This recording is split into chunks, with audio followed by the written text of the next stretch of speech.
Now I'm going to hit start streaming. Where are the two sides?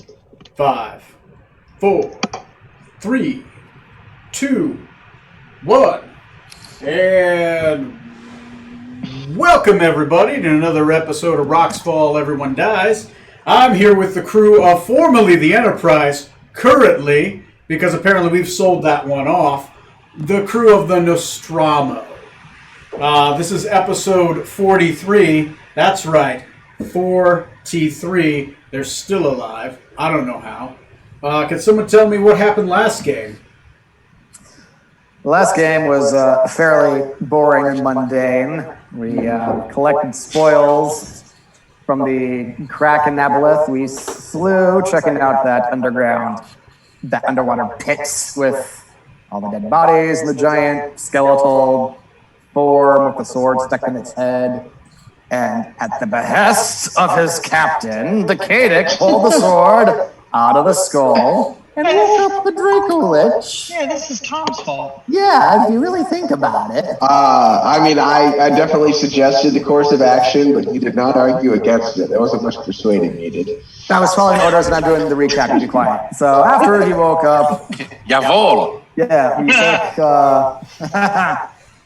the Draco Lich Zardoz, Herald of Tharizdun, God of Oblivion, granted us one wish before setting off on his mission to end the world. And so we asked for a flying ship, which he delivered a couple days later after incinerating the crew on board. So we took both ships back to Freeport and decided to cash in on the reward on the Enterprise and turned in the slave ship with the bodies of the former crew on board to Brother Coombs.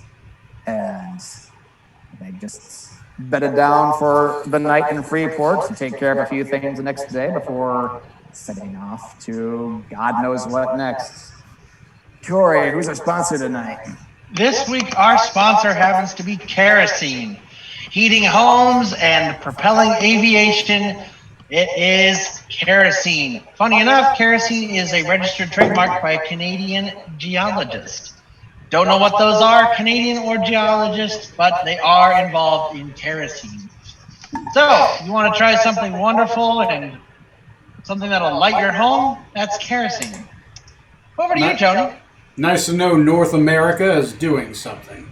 For arson on the cheap, kerosene. It is what we could use right now in our campaign. Just toss some kerosene on it. Arson with a smile. I'm pretty sure we're doing enough to set it down in flames. Nah, let's send it on fire more. So currently, let me look at my calendar. It is the morning of... Let me look at the ship. Alright. I'm going to take this one off. It is the morning of the 37th of Pawa. Right? That is basically thawing winter, but because you're in the Mediterranean area, it's always just kind of warm. The next day will be spring, which me and Johnny did the math and we took a look. You guys are 3 days from your 1-year anniversary of the first episode. It's almost been a full year in-game. In-game, really? Jesus. Yeah. A little travel time, man. On a side note, I think it's been almost 3 years since we started playing as a group with me, Tom, and Neil as the originals. Oh, yeah. Yeah, I think so. Is that when we Almost 3 or started 4 Curse of years. Strahd? Not Curse of Strahd, No. but... Curse to the Crimson Throne. Is that when we Yeah. started Curse of the Crimson Throne? Yep, roughly. Yep. Wow. Wasn't Trey in the original group too? Yes, he was. Yes, I'm sorry. Yeah. He's not here, so we don't talk about him.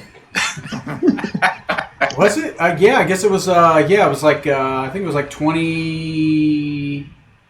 It was in the basement of your duplex. No, it's been 4 years since then. It had to have been. 4. Dang. I gotta look back. I gotta look back at the original Facebook group and like see when like the last post was and when our first. Actually, I wonder if we go to. How do you look for your first posts on Facebook in a group? Because I created this group. That's an excellent question. From the original. If somebody can figure that out, they gain 1 XP. Ooh, the incentive. I'll let you level up, and everyone has to watch you for a minute while you do it before they're allowed to touch their character. Well, the group was created on June 17th of 2017. Oh, okay. So yeah, it has been about 3 years. Yeah, 3 years. Wasn't there another group before this? Like They Facebook just group? named one. There was, but that was the other group. I created this one. I want to say it was like 2 games after I started this Facebook group, so we were 2 games in of that original start date before we started this one. Because I think we were playing a couple games to just try to figure things out, and then I created this Facebook group. Nice. So that's not bad. But as a group, we've been playing for what? Like 5 years, 6 years? My God. Yeah, Yeah, something like that. I know, right? Neo was only ancient when we started. Yeah. Now I'm revered. I know. Anyway, we are on episode 43. You bastards are still alive. It is the morning of the 37th of I can't pronounce. Why do I create these? Why do I create things I can't pronounce? Because you're drunk. Paha, which is Paha is Elven for thawing winter. By the way, this is an Elven calendar. Yes, it should be. Sandalith was in its first quarter, Relic was in waning gibbous, and there was an eclipse of Relic, which doesn't make sense because it was in a waning gibbous. But whatever. Your universe, you do what you want. You know what? There, it did both. It did both. Moon King shit. Alright, so it is the 37th. You guys are docked in Freeport, floating capital free city that floats in the Azure Sea. You have collected your bounty. It is the next day. What do you guys want to do? I would like to get my swimming armor enchanted. Okay. It's currently +1, right? No. Oh, it's not. I have a separate set of +1 plate, but that's not the swimming armor. I have a swimming plate that's not enchanted. It's not enchanted. It's just Mariner's plate. Okay. Yeah, you can commission one of the probably more than likely one of the archmages to do that. Okay. Sounds good. How much to do that? How much to do that? It would bring it up to a rare equivalent. Rare equivalent armor. Let me take a look. Let me look at base cost of rare equivalent armor, and I'll just subtract Mariner's equivalent from it. It's about the difference in the cost. Potions, uncommon breastplate is 6,000. Normal is 1,500 plus that 25. Just a second. And the answer is 300. 3,900 copper would probably be the difference. Okay. Woo! Sold. Yeah. Woo!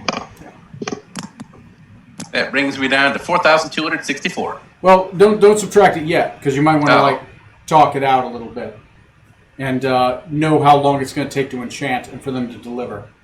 Does that make sense? Fine. Because it might take time. All right. So, but definitely that's on your plate for one to do. What do you guys are sitting? Let me set the scene. You guys are again around the breakfast table. Some of you are eating your just desserts and enjoying your fine meal. You guys have had a huge payday. You guys got paid 3 times in a row. You guys got paid for the job. You got the money from the job. And We sold it. you sold the ship, right? So each of you should have a hefty sum of gold in your pocket. What do you guys want to do in Freeport before possibly launching? Let's leave that up to you guys. Roleplay. Start scene. In character. The Cadix just eating some gruel, sullenly, no doubt nursing new bruises from the previous night that he had dreaming. And we lose Tom. I don't see it on my screen. He froze on mine. He cast time stop. Amazing. I know he wanted to do something. Typical.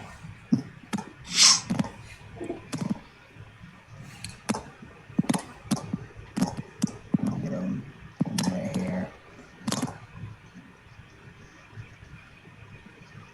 I would like to go back to the Fate and Wonders magic shop. Okay. So your character wants to go back to Fate and Wonders. Mm-hmm. Okay. Yeah, that's fine. I'll say you do that in the morning while we wait for Tom to come back. Does anybody want to go with him? Hey, I'll go. Okay. You see, where am I? Come here, Miko. Fate and Wonders. You see the half-orc, greeby Kimberly, right? What is her persona like? Let me take a look. Tall, slender woman, blah, blah, blah, blah, blah. Voice. Like Really dog. Voice like Really? a nymph. Huh? I gotta take the dog out. Oh, yeah, go ahead. I'll be back. Go ahead. Am I in the right city? I'm in Freeport, yeah. Gabber Kimberly. Okay.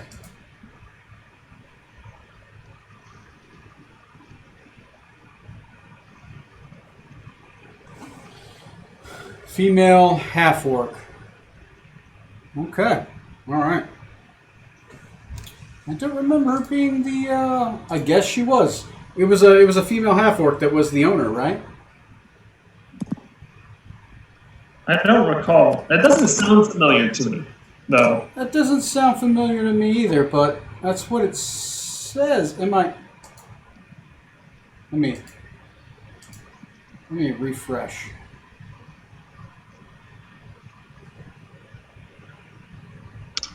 Give me a moment. While I load up the city page.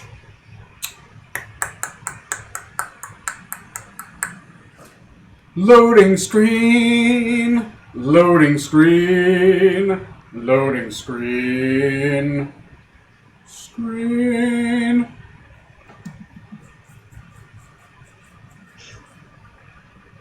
Okay. Loading screen is still loading. Okay. These are the pirate magi. That's the tavern with all the information. The fighter's hilt. The wasp's chemist. The marvelous sun. Fate and Wonders. Female half-orc. Okay. Female half-orc. Nymph-like voice. Labassos consider them civilized. Snoot, belittling remarks, subtle growl, speaks louder, doing so.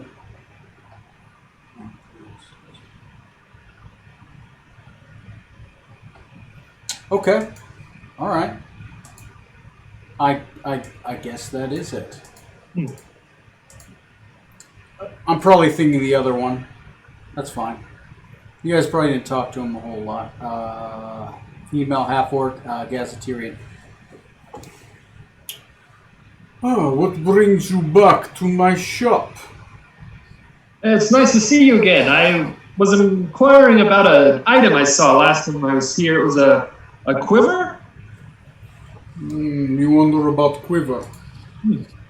Let me see if Quiver is still here. Helm? Yeah. You were talking about the Quiver of Enola. It is a quiver that can hold many, many items. That's the one I'm looking for. How much would you like for that? Quiver of Enoria. It is 1,000 copper pieces. Unless, of course, you are willing to do job to low price. What kind of a job do you have in mind?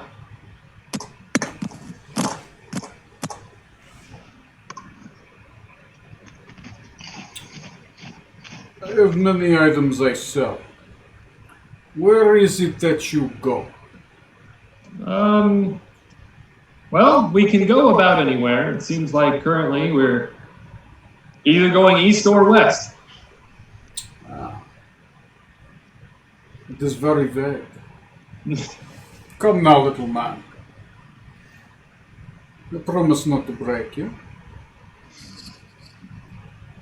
Where is it that you go?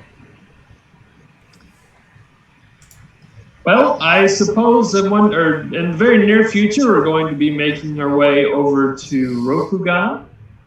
And then we also have some other business shortly thereafter to the east. In the exalted empire of Ferrelis, I believe. You will be crossing back this way. That is correct. If you are willing to sign contracts that you will purchase for me dragon scales from one of the local shops in Rokugan, as samurai, I assume you can get this. I need dragon scales. So, as out of character, that's something I can get without it being illegal. Roll me a knowledge history check.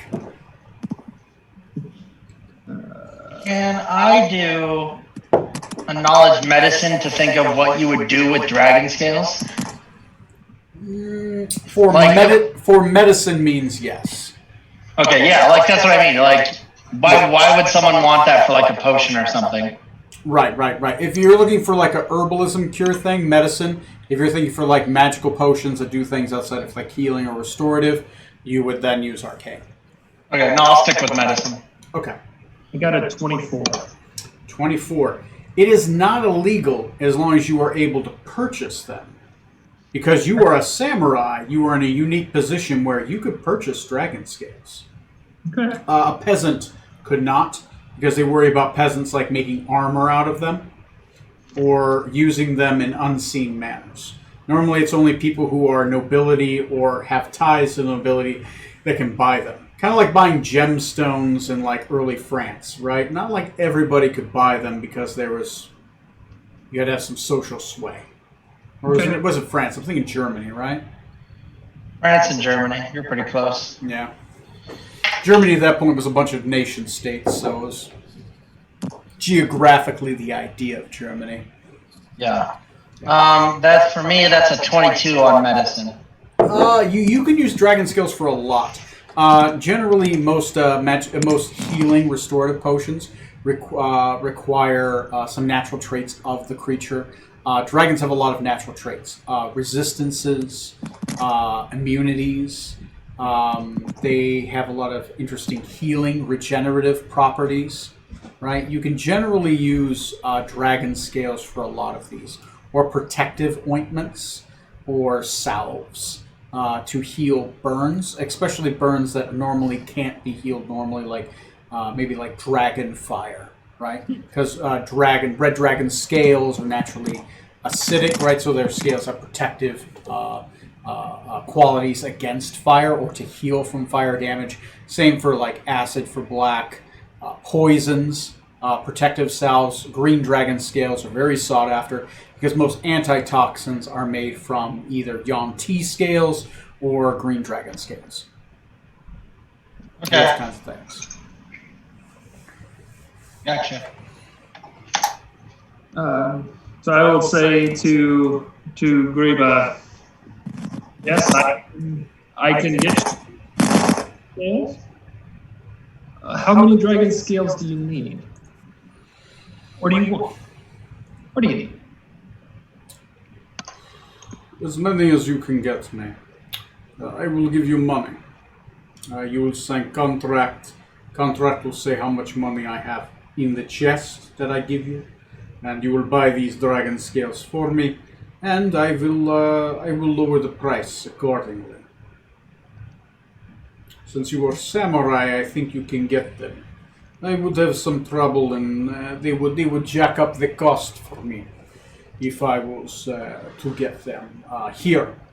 I can get them here, but they are the potion maker. He tries to swindle me. I do not trust gnomes. I will get as many dragon scales as I can. So, all right. Roll me a. Sorry, I didn't interrupt. Go ahead. I was going to ask, how much would you drop off of the price of the quiver? I need a persuasion check from you, sir. For watching.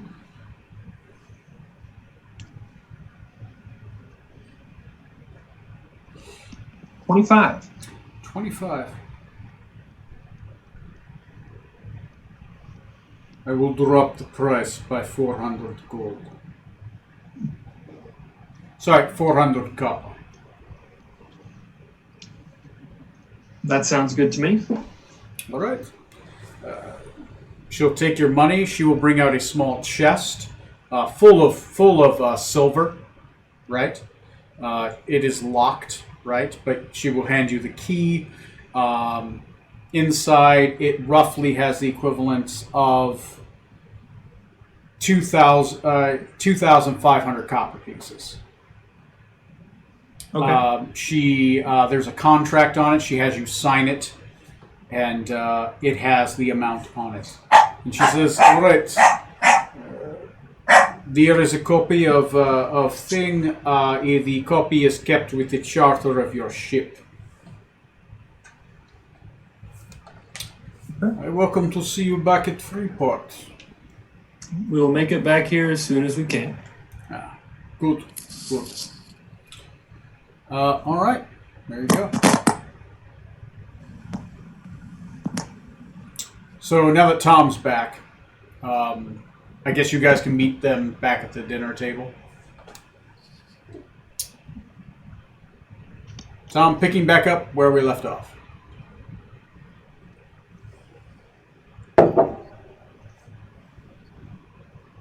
Thank you, Frozen. Going in. Unfrozen. Can you hear us, Tom? Yeah, I can hear you. Not quite sure where we left off before that, I guess. I thought we were just at the table. Eating dinner, discussing what you guys want to do for the day. Well, as previously discussed, I hear there's that pirate lord in town who wants a contest of strength before he'll speak to you. And I'm interested in meeting him. I think the Katic has done enough. You're talking about Pirate Lord Penoir.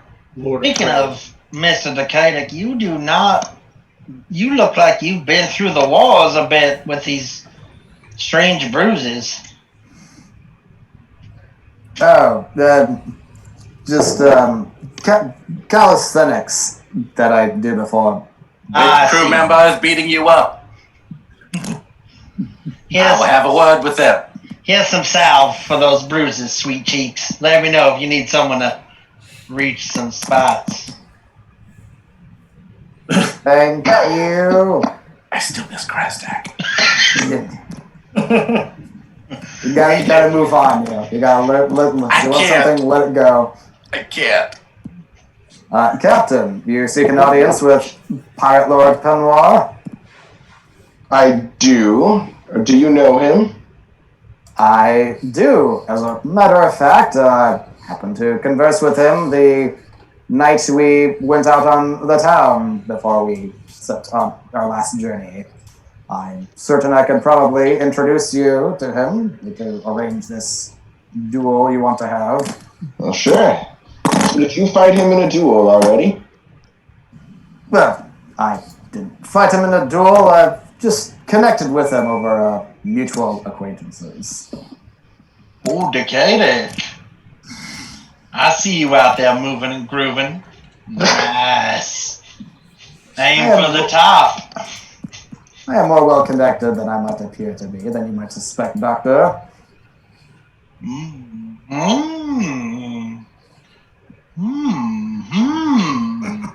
Good breakfast? Oh, it's been more than enjoyable. I'm gonna need quill sharpener for a little while. You do. I'll be in his bunk. Yes, Decadic, if you'd introduce me, I'd be rather obliged. Very well. Does anyone else wish to join us in this excursion? As much as I would like to, I am in the mood for shopping for a submarine. Very well, Doctor. You do know that those cost money. Yes. How busy have you been? I'm just merely window shopping. I don't mean to procure one unless it's for a decent price or perhaps a favor or two. Anyway. Where would we keep a submarine on a flying boat? On the back, I assume. In the garage? Just a big claw underneath, holding it underneath as we take off. I'm just thinking about, like, if we, because I know we've been talking about wanting one. So, but maybe that would be something I would look up too, is like, what would we need to do to our ship so we could have one? Not fly? Maybe, yeah. I just want to see if one, like, what it would take. That's all. Somehow get one with like a section the submarine can actually breach and surface into from the ocean, from the bottom? Or a flying submarine. Or like, just a we can swim or fly. We don't have to always fly with with the ship. I don't know. It's that, and like along that same vein, like anything extra we can do to the ship to either. Oh, you know what? No, scratch the submarine. Let me look for anything we can do to like flags or anything that will disguise our ship so it doesn't immediately fall under suspicion. Oh, we bought a lot of flags. Like, oh, we did. Okay, so then I'll go to someone who can do documents. We bought like every seafaring flag. I have a list. I'll find it here. Didn't we buy one for every country too? Yeah, I was pretty much on seafaring countries at least, if there wasn't much. Then I'll do documentation. I will go find someone who can hook us up with documents that we can use that'll ease some of our passing. You know, if we run into custom agents or, heaven forbid, the people of the country that this is from. Is it from? Carthol. Carthol, that's right. Yeah, so I'll do that. I'll do like document work. Right, you're missing an airship? No, it can't possibly be this one. See, no. This one's clearly in the water. Yeah, quickly. How do you spell scimitar again? SCIMITAR. That, the way Neil said it. Thank you. I can never seem to spell that right. A scimitar. SCYMATAR. Pat Scimitar. S-tar. There you go. Scamiter. I need my scamiter for this. Skeeter, get the scamiter. Does Strom realize that, or know the individual the same way that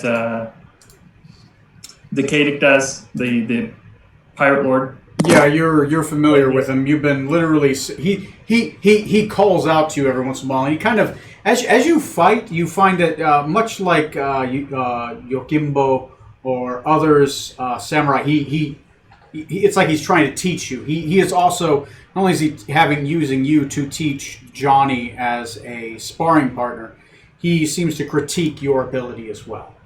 Right? He seems to like make calls out to like the way that you wield two swords, maybe that you try to go more for speed than you do for accuracy, right? And he just tries to, in a way, he's mentoring you as well. A kind of also a possible gateway if you ever wanted to go into that route. He seems to be, but he seems to have specifically picked you out. Okay. I'll go along with the Kadic and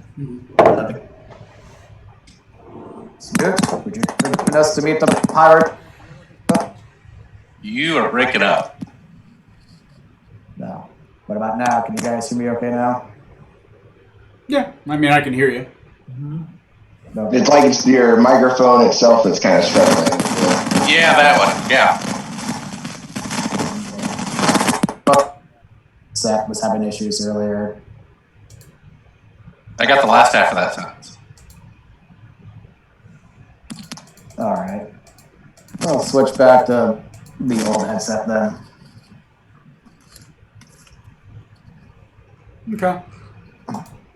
is something maybe rubbing against where it's connected to your computer? Does it rub against your shirt or?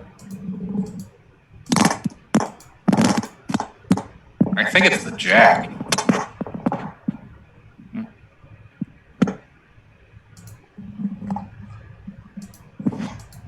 How about now? Can you guys hear me okay now? Much better. All right. Hopefully it doesn't make much more noise. It was earlier. Anyway, Smoot, you want to join us to meet this pirate mage lord person? Only if we can stop off at an archmage to get my armor enchanted. Well, I believe he is an archmage himself. Perhaps he could help you with that. Sure. Lead the way. All right. Okay. I'm quickly picking out spells. So yes, we'll go out and I guess we wouldn't know. We haven't been to his tower before, but I imagine we can ask around for where Penoir's tower specifically is in town. Get directions, right? Oh yeah, it's definitely findable. It's one of those things where. Here we go. Give me like. If nothing else, there's like 7 choices, and we already know at least 2 of them that aren't it. So 20% chance. Woo! Process of elimination. 21 spells. Jesus God. These are known spells. 20 fireballs and a magic missile. No, mage hand. he has nothing but magic missiles and range extenders, and starts 7,000 feet away from you. Go. Get on the flying ship. It's gaining on us. Ah! Worst version of speed ever. Or best version of speed. The ship can't go below 50 feet, otherwise it blows up. Okay. We'll just steal our old ship back. Here we go. I have a spell list randomly selected. All right, I'm ready. I love random generators. All right. Oh boy. You guys do make it to the Tower of Penoir, the Tower of Trade. Outside of the Tower of Trade, this specifically goes to the Trade District. Matt and Corey, your characters again pass by the magic shop. It's literally down the road from it. Eventually, all roads tend to begin and end at the towers, if that makes sense. It kind of the entire city is almost built like it's the spoke of a wheel. And the central spoke, right, there are rings around it. But the central spoke, of course, is the middle tower, right, the one with the flying ship attached to it by the pirate Magi King. Penoir's tower is fairly tall. It is the 1, 6th highest. 2, 3. It is the 4th highest tower. Out of 7? Out of 7? Out of 9. Oh, okay. So it's still above average. Yeah, it's above average. Barely. All the pirate magi lords are at least known to be masters, right? The upper half are known to be archmasters, right? Which means 8th and 9th sphere. So Pinoir, as you travel down the wood plank, eventually it turns into cobble. There is cobble that is put over, or at least seems to have found a way to have magically been put or melded into the wood. There are merchants outside here. This is where a lot of trade is done. They're not major shops, but there's kind of side shops. People that are trading silk, people that are trading furs, people that are trading. Generally, this looks more like a black market because you see a lot of goods that you normally don't see, right? There's an open stall for illegal drugs, right, which are illegal in most places, not illegal here. So they're not illegal drugs. They're not illegal drugs. They're a poison vendor. You see a weapons vendor. You generally see things you kind of see kind of more on the black market. There's one that's basically stolen goods, right? Where it's basically stolen goods from lords, right? And they're definitely pictures of lords, right? But it's definitely that lord is probably missing that picture. Right, so it's items that have been taken from. But here in Freeport, there are the set laws, and selling stolen goods is not against them, as long as it wasn't stolen from Freeport. There are scales here. This is also where the scales are kept. Scales is a big thing in Freeport. If you sell something that has to be weighted, you have to use Freeport scales. And those scales have tags on them, and this is where you buy tags for scales, right? So if you guys ever sell anything that sells by the pound, you got to get a Freeport scale to weigh it, and it has to be tagged for the day. You buy the tag for the day to sell. Eventually, you make it to there. The tower itself is 9 levels tall, which denotes him to be a 9th level caster. Oddly enough, it does have magical runes on it, but the magical runes are embedded on swords, and the swords are stabbed into the outside of the tower. There are rows upon rows of swords, and each of these swords will have a rune inscribed on its end that glows, probably at night. This tower, I would imagine, would be lit up like a Christmas tree at night. Lots of beautiful colored sigils, right? There is no guard at the door. There also is no door. There is kind of like the outcropping of where a door would be, but there's no actual physical door that's present. There are steps that do lead up. Just to the wall of the tower, but no visible door. No visible door. There's definitely a frame, but there's no physical door. Okay, I'll walk up the steps partway, and I'll cast Sending to contact Pinoir, so I don't know for sure that he's in this tower at the moment. Okay. 25 words. What do you say? Master Pinoir, I am on the doorsteps of your tower. My captain wishes an audience with you to test his mettle. That's it. The solid stone that's in front disappears, and now there's just an archway opening. There are stairs. The tower as you walk in. It has a couple wooden. I want to say wood. Yeah, they would be wood. Wood golems, right? That kind of just are standing. There appear to be 4 at every level.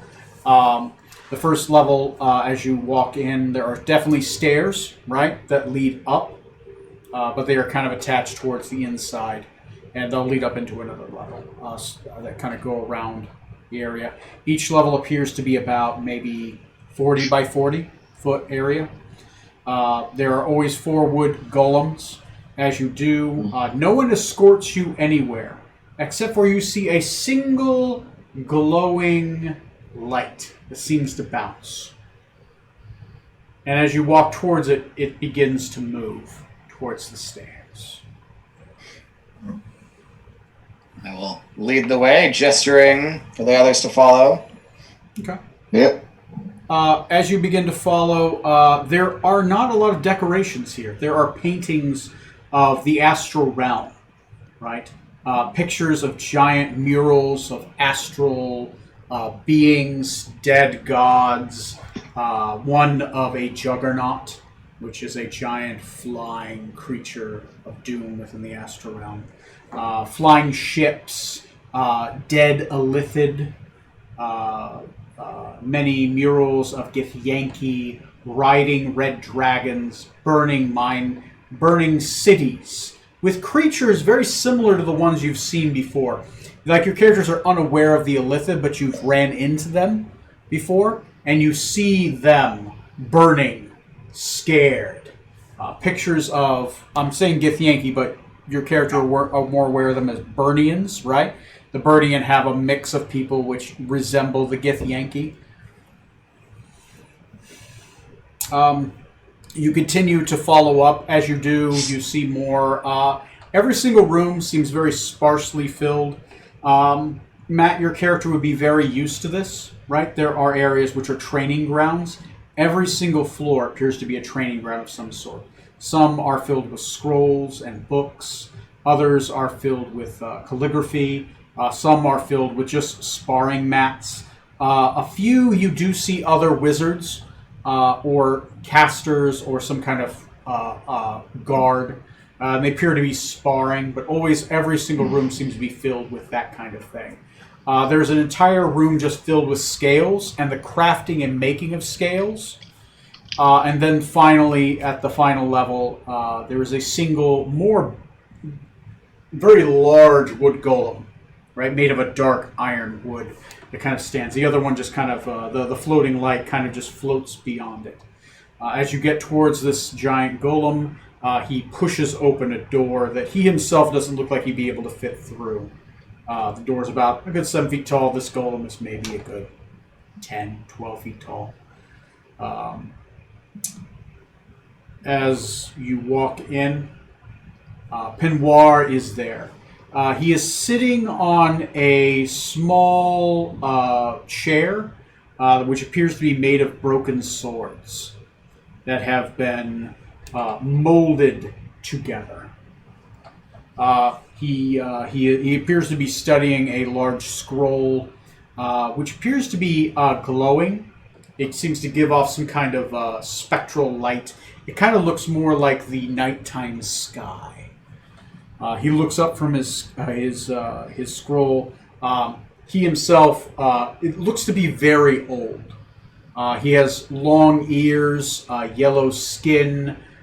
He does have a single long kind of Fu Manchu that reaches all the way down to his middle torso, which starts black but then just turns gray as it does. There appear to be weights at the end of them to kind of just hold it down and hold it straight. He has long hair, but he is balding at the top. He is wearing probably very nice ruined, studded leathers. He is armed, and he seems to be holding a wand. He kind of seems to be tracing across the map, and he says, "Oh, welcome, my friends."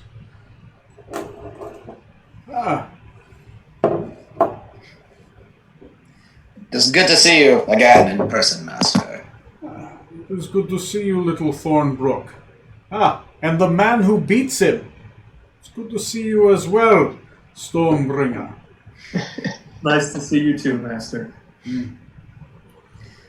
This is Captain Zorxan Venomtongue, the leader of our crew since we first formed.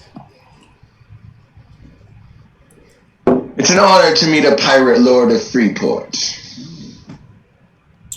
I am sure it is.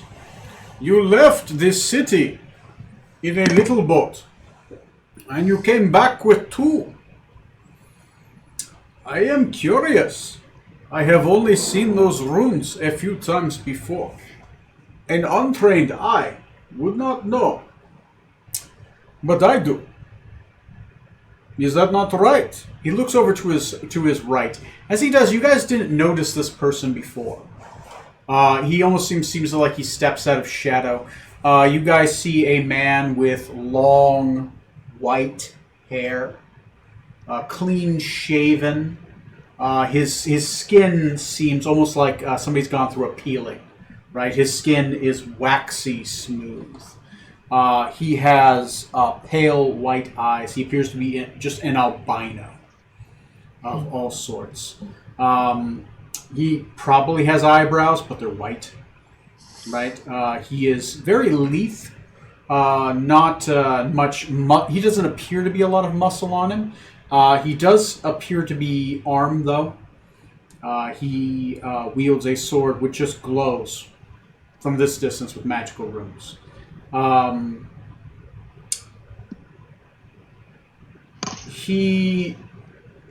me an insight check, John and Matt, since you've met Pemoir before.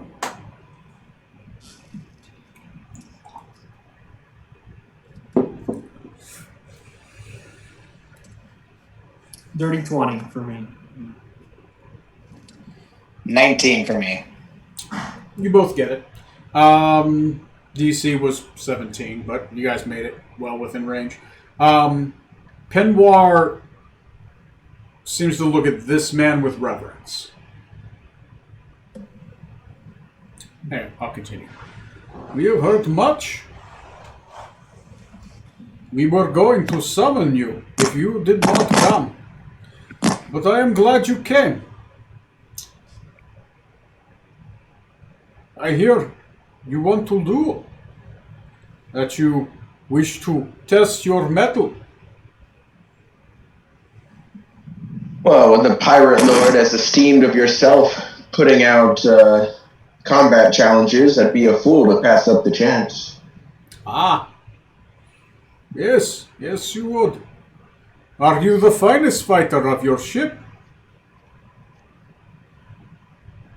I like to think so. Ah. And who would be your second?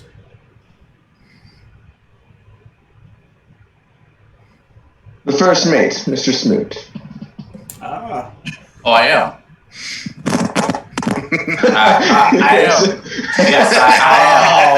Wow. He has confidence issues, sadly. Ah. Oh, shit. Wow. Very I love good. this. So you feel you both are up to the task? Oh. Good luck. Have fun, guys. What Yes. you got me into? I'm gonna pat Strom's wrist and go, I thought you were the second best fighter.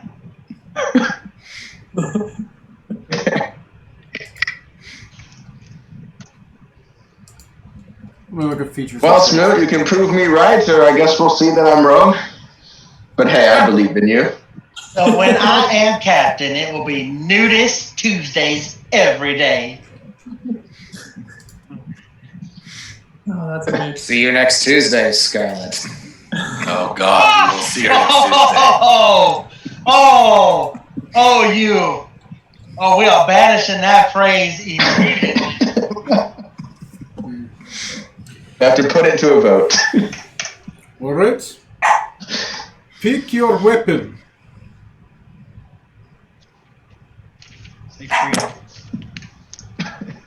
Alright, I draw my scimitar of speed out. I will be using my own sword. I see you prefer the quick blade. I also prefer the quick blade. As he extends out his hand, a sword out of the side of the room just flies towards him and just appears in his hand.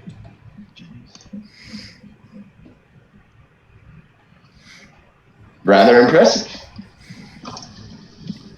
That impresses you. It's not something I have the ability to do. Yes. Never say I can't. Say I will. And Mr. Smoot, a well-armored man. Am I fighting too? Yes. I thought I was the second. Oh, yes. Yeah. You'll need your first and your second. Okay. Hang on. Am I like a second fighter, or am I like being his second? I guess There's that's a a difference. Like a second in a duel. What's my role here? We all will be fighting, but your job will be to keep him alive. I am going to kill him. Ah, that's why I brought you. Or I hoped you came. If you beat me, you get this sword. Have you ever heard of a 9-life stealer? I actually had one. Yes. This The one, doctor has one now, in fact. This one only has one charge, but it regains it every day. A 9-life stealer that will always steal a life. Much better than the one I had. I enchanted this one myself, though I myself do enchant weapons. My friend is more of an armor chanter. Oh, really? Yes. Would your friend be up for a commission? He looks to his friend. No words are exchanged. And he does look back at you, and he says, "My friend believes that he would like to see you fight first. Though he would have words with you anyways. His master beckons that he speaks to you." Okay. Very good. Do you want to bring anyone else into this fight? You can take a third. I will allow a handicap. Decadic? Yes, Decadic. You've been training with your master, right? I think that's what you called him, which is news. Yes, he has been instructing me in the ways of sword fighting as well. What would my role in this battle be? If Smoots is to keep our captain alive, would I also be in a support role? You would try not to die.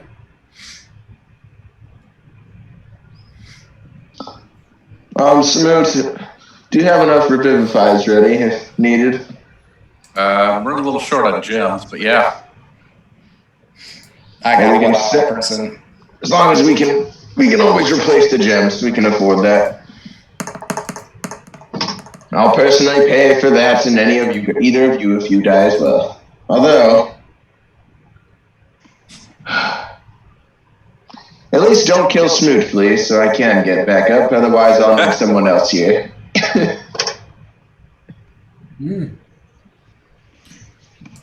Interesting. Give me 1 second. It didn't program something correctly. The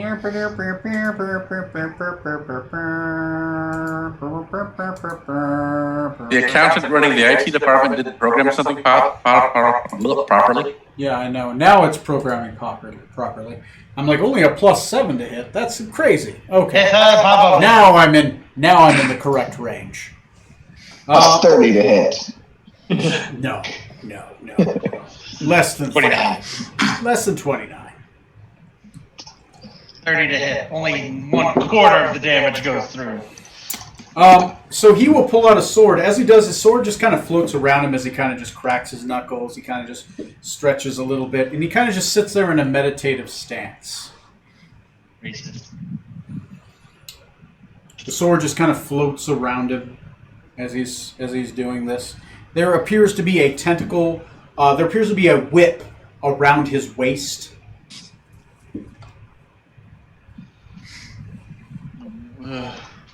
And he just sits there, and he's just seems to be ready. He says, "All right, come at me when you are ready." Matney, bro. So I'm Alright. going to stay within 5 feet of you. Trust me Okay. on this. I like this plan. so the rest of us are just watching this happen, right? Yep. Good. Decadic will draw his brand new shiny moon blade, but he'll hang back behind the captain and Smoot. Okay.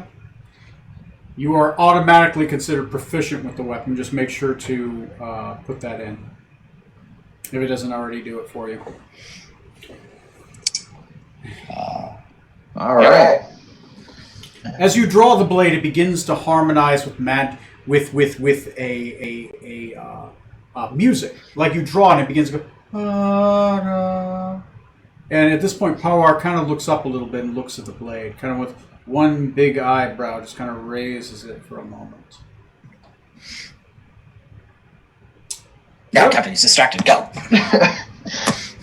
All right. You come. I didn't know you were long. So I'm going to assume I'm we're going going to to have approach. Okay. I assume we're going to roll initiative here. I mean, I assume so. He looked like he was just waiting for me to go, so Why would we possibly go right at him. Yeah. Wait, is there a combat happening? Yeah. I Nah. assume that. Yeah, don't you see the screen doing the fade out like in our JRPG? Right. If he turns his hat backwards, you know it's serious. Oh, yeah, that is exactly what it is. How do you It's time to duel! Phewure. Okay, Pewar. Oh dear. Everybody roll initiative. Oh. Oh my god. Yeah. Did you say everybody roll initiative? Well, Everyone in everybody the is fight. participating in the fight. Oh my god. Pretty I'm going to sure. switch places in the We're not initiative ready with for Sword this. Son. You dick. No, I'm not. It's not. It doesn't matter. It really doesn't matter at this If point. it helps, I rolled really bad on initiative, so you guys. Not as bad as us, probably. I only How high got. is a 7? Oh wow. He beats you. I got an 11, and I rolled really bad. He goes first.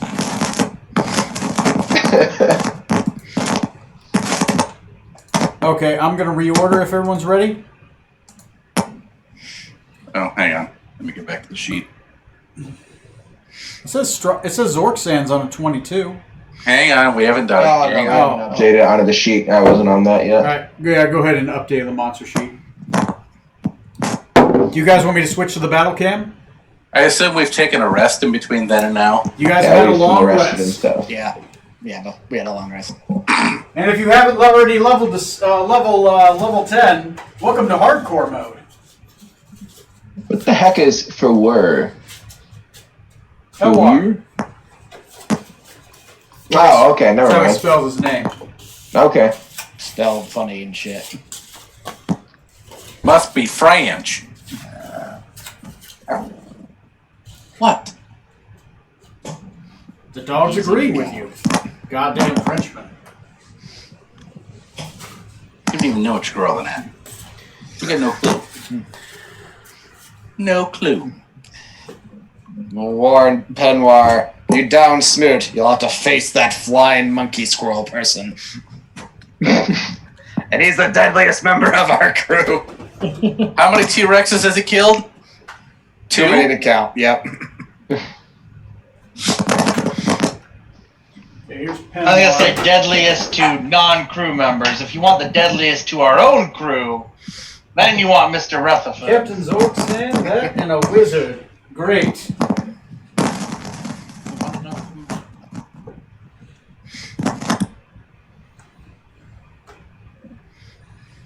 Okay.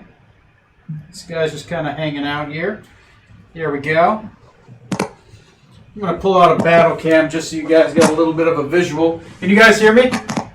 Yeah. Yep. Great. Great. I'm experimenting with using the same thing, but I'm like switching cams. Where's the battle cam? I'm about to pull up the battle cam. The battle cam is now going to be my cam. Right? And then I just pin this video. You're on mute, Corey. That's probably for the best. Yeah. Still on mute. Are you wanting to hear his singing? Kind of. He's a bard. True. Oh, I didn't. I'm sorry. Yeah. Moments passed. Thank God. I was trying to remember the words to the Yu-Gi-Oh theme song, but all I kept thinking was like Digimon. I kept going like Yu-Gi-Oh, Yu-Gi-Oh, Yu-Gi-Oh! something with monsters. That's all. Honestly, that's all I could. Because I don't think there are words to the Yu-Gi-Oh one except just. Not the American one, no. No. That's awesome. So if this was Digimon, I'd have that covered. That one's easy. Yep. Well, the Japanese theme for Digimon is actually pretty rocking. Well, I'll have to There you go. listen to it. You're the best around. It used to be on Netflix, actually. Of all places, the Japanese version of it. Around. So over I here. might have to get one of those VPN things so I can change country. Northern VPN. When you gotta So, be. complete subject change. My dog, when she wants a treat but she doesn't like what you have, she'll take it from you and then drop it at the ground and then look back up at you like, what else you got? He learned it from you. That's a dog with standards. Yeah, apparently. Okay, there we go. Trying to move this thing so it's like in the screen. Okay. Okay. Oop, that's not enough. Learned it from you, Dad. There we go. Yeah, that's There good. we go. Yeah. That's centered up. Okay, guys. Top of the I need initiative. to be within 5 feet of the captain. All right. Well. Okay. Peward begins to glow and vibrate a little bit on his Oh, boy. initiative, and he's going to hold his action. All right. Let's try to go through these combat rounds. Zorksan Venom Tongue. All right. First thing, bonus action. We're going to cast Hexblade's Curse upon him. Okay. Next thing, then, we're going to go ahead and run up and do an attack. Okay. Take a couple of swings at him here. What skill, what ability do you choose when you do Hexblade's Curse? It doesn't do anything. It's my damage one, not Hex. Oh, okay. So 5, 10, 15. So like that? Yep, that looks good. Going for a couple of swings. Okay. And... Okay. A 13 and an 18. 2 misses. All right. It's not good. I'm worried about that, thing going around his feet and everything. It's unsettling. As you start And he's swinging bleeding. at him, that sword that's just kind of floating around goes ding ding. It flies in front of him and blocks both of your attacks. Okay, next on the initiative. If you're done. Yep. Here, that's moi. I'll I don't have a lot of buffs to really give out to anyone besides myself. So yeah, I'll cast Mage Armor on myself just to raise up my AC, Okay. and I'll move forward just a couple spaces diagonally, so I'm like 2 spaces behind the captain. Like that? Yep. Okay, lightning bolt range. I love it. All right. Next in the initiative is Smoot. Okay, so bonus action, I'm going to cast Mage Armor. Oh, you mean the, yeah, I know which one you mean. The +2 AC one? They're not mage armor, yeah. Shield of Faith? Shield of Faith. That one. I'll say, wow, did you go into Wizard at level 10? Yes, I did. Or Sorcerer? It's an option, I've been tutoring Smoot this whole time. It's been a long week. And then I want to move up to within 5 feet of the captain. You want to be within attacking range or just within 5 feet? Just within 5 feet. You want to be in like straight line or like off center? Offset, please. Offset? How much offset? Like here or here? Doesn't matter. As long as I'm within 5 feet of it. Okay, you're within 5 feet right there. Then I'm gonna hold. Gonna hold. I like it. I like it. I like it.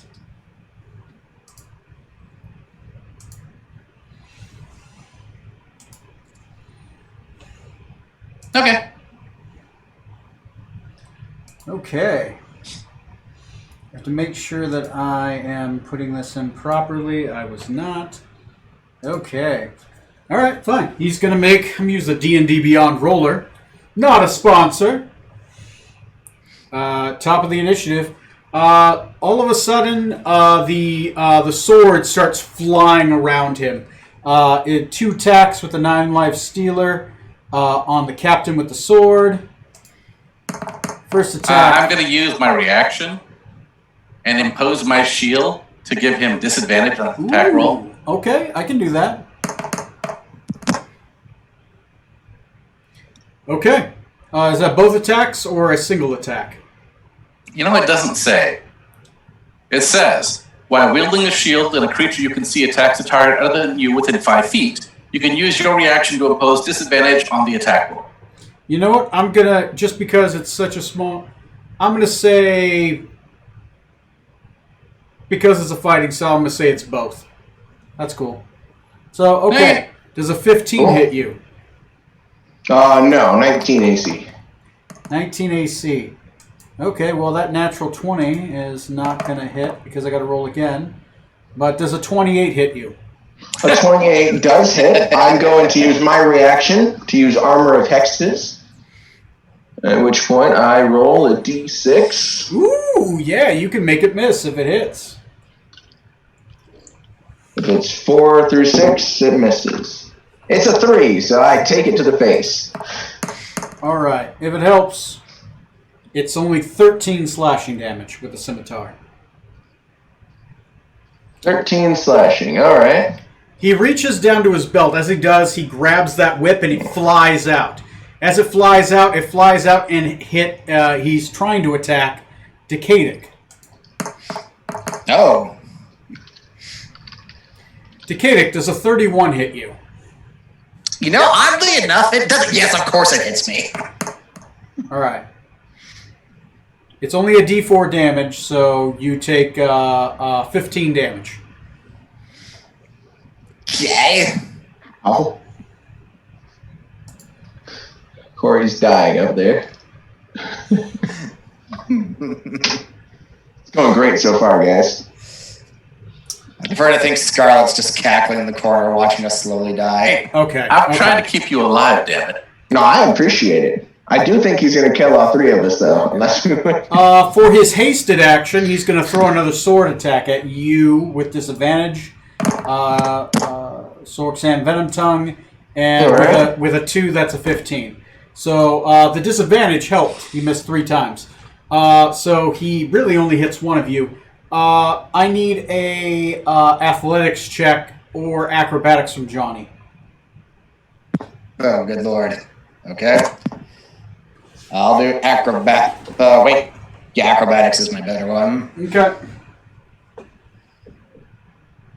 It's 16. 16. He's going to pull you 10 feet this way. No, with the whip. Yeah, with the whip. He hits you with it, and then he pulls, and then it releases you. You're no longer grappled.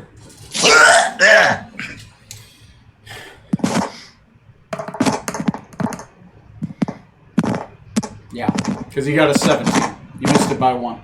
Okay, that's it for his turn. Sorry it took so long. And at this point, he's still sitting down. He's got a flying sword around him. He's just whipped one of you once. and the whip is just kind of like laying leaf on his side, but it does seem to move a little bit on its own, almost if it's alive.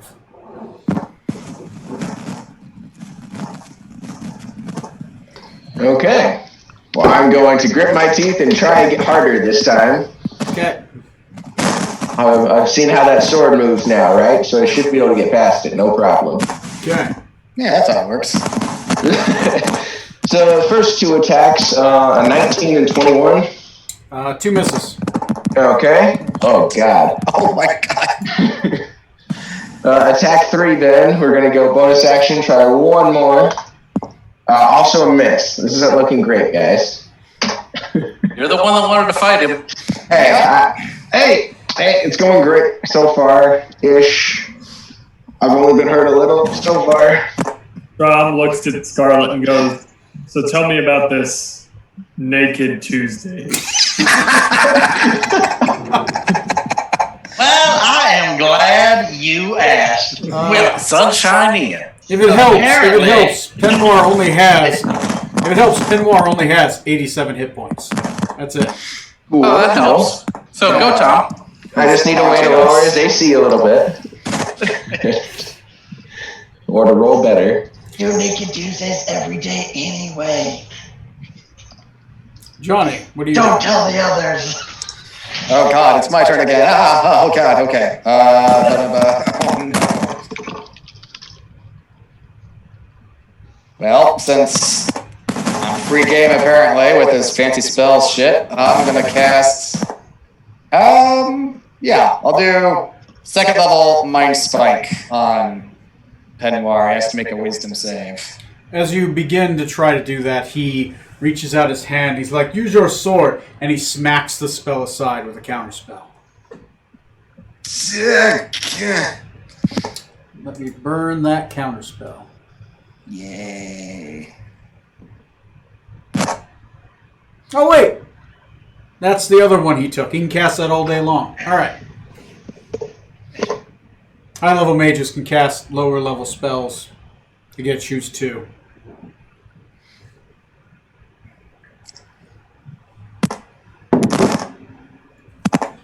All right, next on the initiative. That'd be smooth. Smoot. Unless you have a bonus action. Nah. Not this turn. Okay. Okay, so just a question for the group.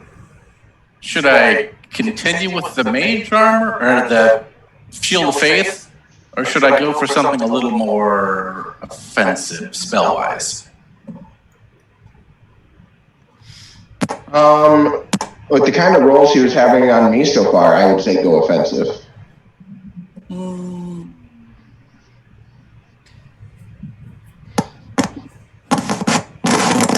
if you have anything to possibly bring his AC down at all, it's crazy high. Not so much. Let's see here. Unless you can boost your attack to be possibly even higher.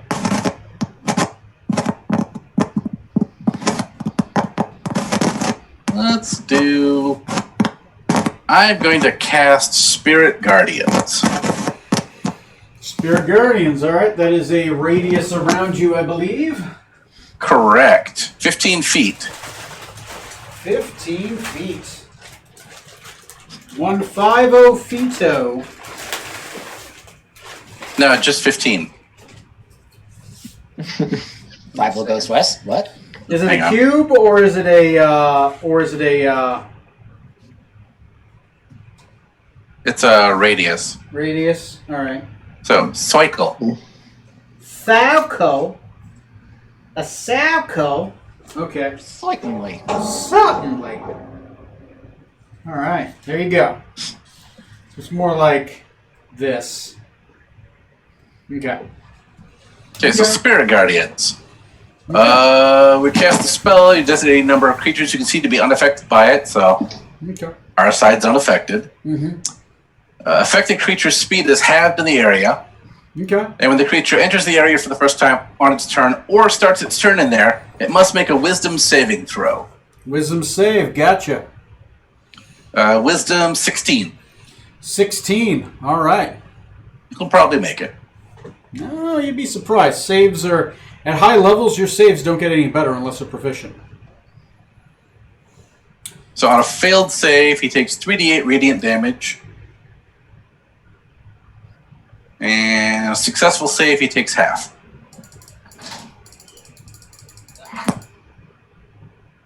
Okay.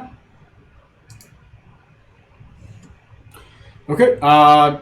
Guess it's to the top of the initiative. You don't have anything else? I'm just going to hold everything else. Okay, top of his initiative, I'm going to be rolling a wisdom save.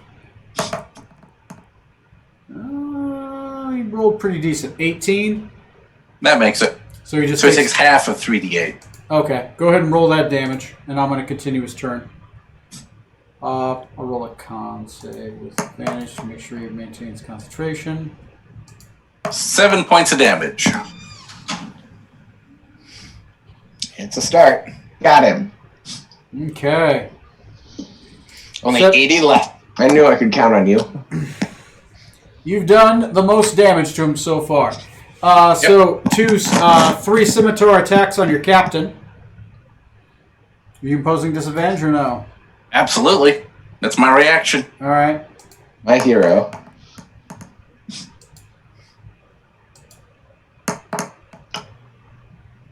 Okay, that's one hit with a 29. Take 15 damage. Second attack. That's going to be a miss. Third attack. Oh, sorry. Can I try to use the armor hex on that first one? Yeah, you can try to. Go for it. Use your reaction. All right. Use my d6 on that one. Okay, I actually negated that one. Got a 5. Nice. He's going to use his Dimitar's tactical whip. And he's going to target the first mate. Yeah. Which is a miss. Woo! Awesome. But since he is mobile, he's going to...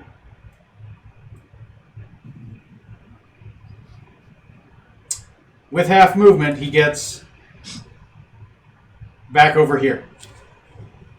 That's half his movement. Yeah. Okay. Oh yeah, he's hasted. Damn it. Yeah, hasted and mobile.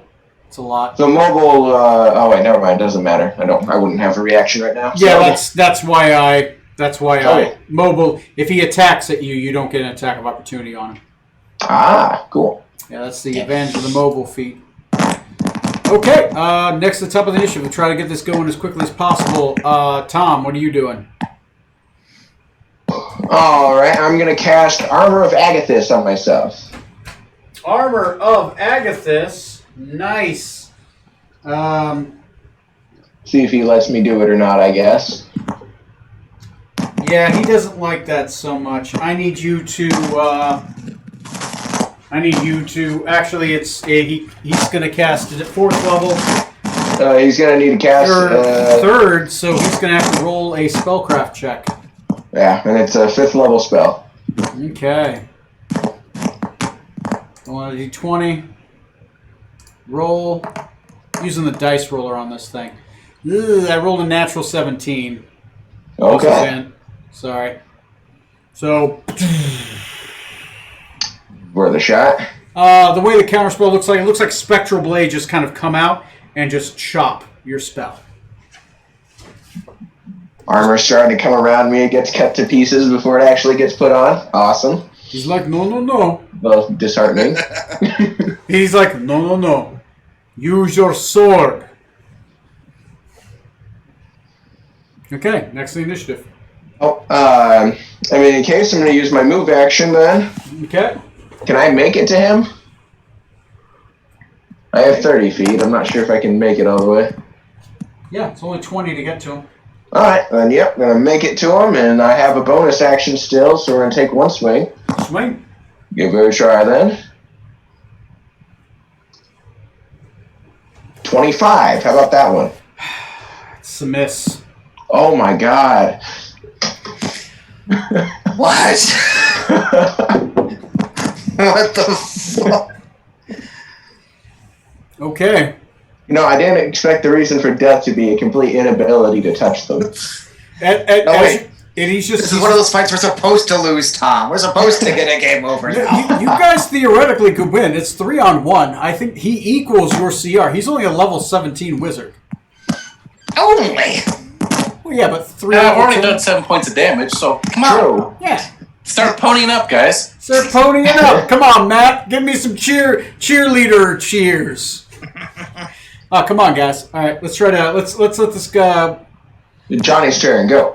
You were saying, as he looks at Johnny, he's like, "You have 7 more rounds." Oh, what?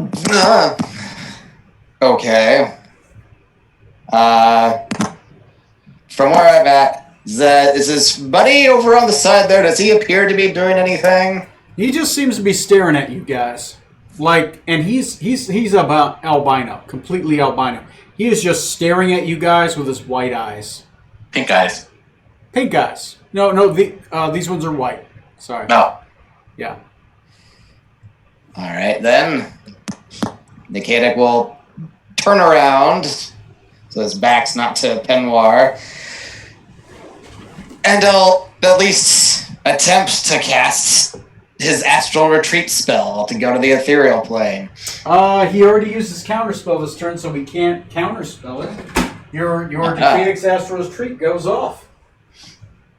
Yep. Go ahead and go to the I think you roll a d20, right? See if you go to the astral. Yeah. Or roll a d20 first to see if I do. Okay. Neil, it's your turn. Okay. Move me up 5 feet from Captain. Okay.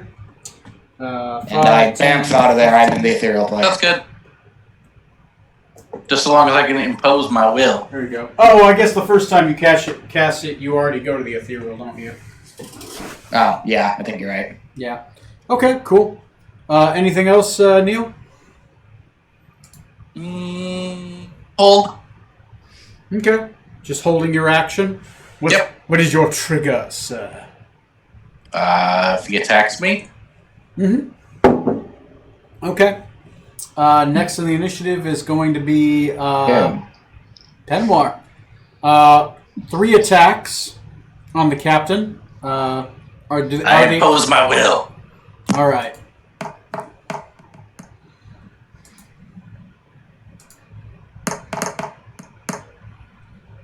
It's a miss.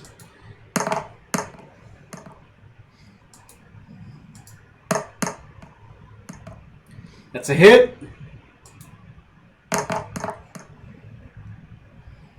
I'm going to use my armor of hexes on that one again. And that's a hit. Got a 5 again. I negated the second attack. All right, you only get hit once for 16 points of damage. All right. He's going to use the hip. All right, sorry, he's going to use... Oh, wait. I do have to roll a wisdom saving throw against the effect. I made him call them to give us a new one. I did make it, so I take half damage, Neil, since I started my turn in that effect. Really 8. Mm-hmm. That's what I thought. Bitches. God, 4 years they would have a new one. Bye. No. So that would be 6. 6. Okay, I'll do 6 to him. He's going to move 5, 10, 15, 20, 25, 30... 40 is half of his movement. As he's moving this way, he's going to throw a whip attack against Decadic. In the ethereal plane? Oh, fuck, never mind. You're in the ethereal. I cannot attack you. Ah. I'd be surprised if he could somehow at this point. No, he doesn't have that one. I mean, he has the spell to go there, but he isn't doing that yet. I will negate his bonus action then. Okay. Nice. Next on the initiative is you guys. All right, well, it's 30 feet straight across the room to him, so head me straight on over. Keep on swinging. I'm going to find flesh at some point tonight. All right, swing away. So swing away. All right, we got 1 crit with 30, 18 miss, 17 miss. Okay. All right, crit. That is 6.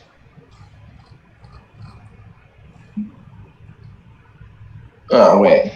Okay, so it's a roll. It's double my dice. Or sorry, roll 2 dice or just double it. You double your dice. Double your dice. Well, or just roll them times 2. It's the same effect either way. Okay. All right, so that gets me to 7 plus 11 total is 18 damage on that hit. Then 18 damage. He will burn a 2nd level spell and negate 20 damage. As he throws open his hand, he uses his Blade Singer ability to negate a spell damage 5 times the level. So, wait, nope, I'm sorry. That moment of found it, and then no. Despair again. As you finally find a opening in his armor, he makes a quick flick with his hand, and there is a shield that appears there. And it hits there like a gelatin and absorbs all the shock. Why do you hate Jello? You know, because reasons. Not a sponsor. Too many funerals with Jello molds. You say, oh, very good. You have 7 more rounds. I mean 6? You said 7 last time. You know. You're in the astral realm.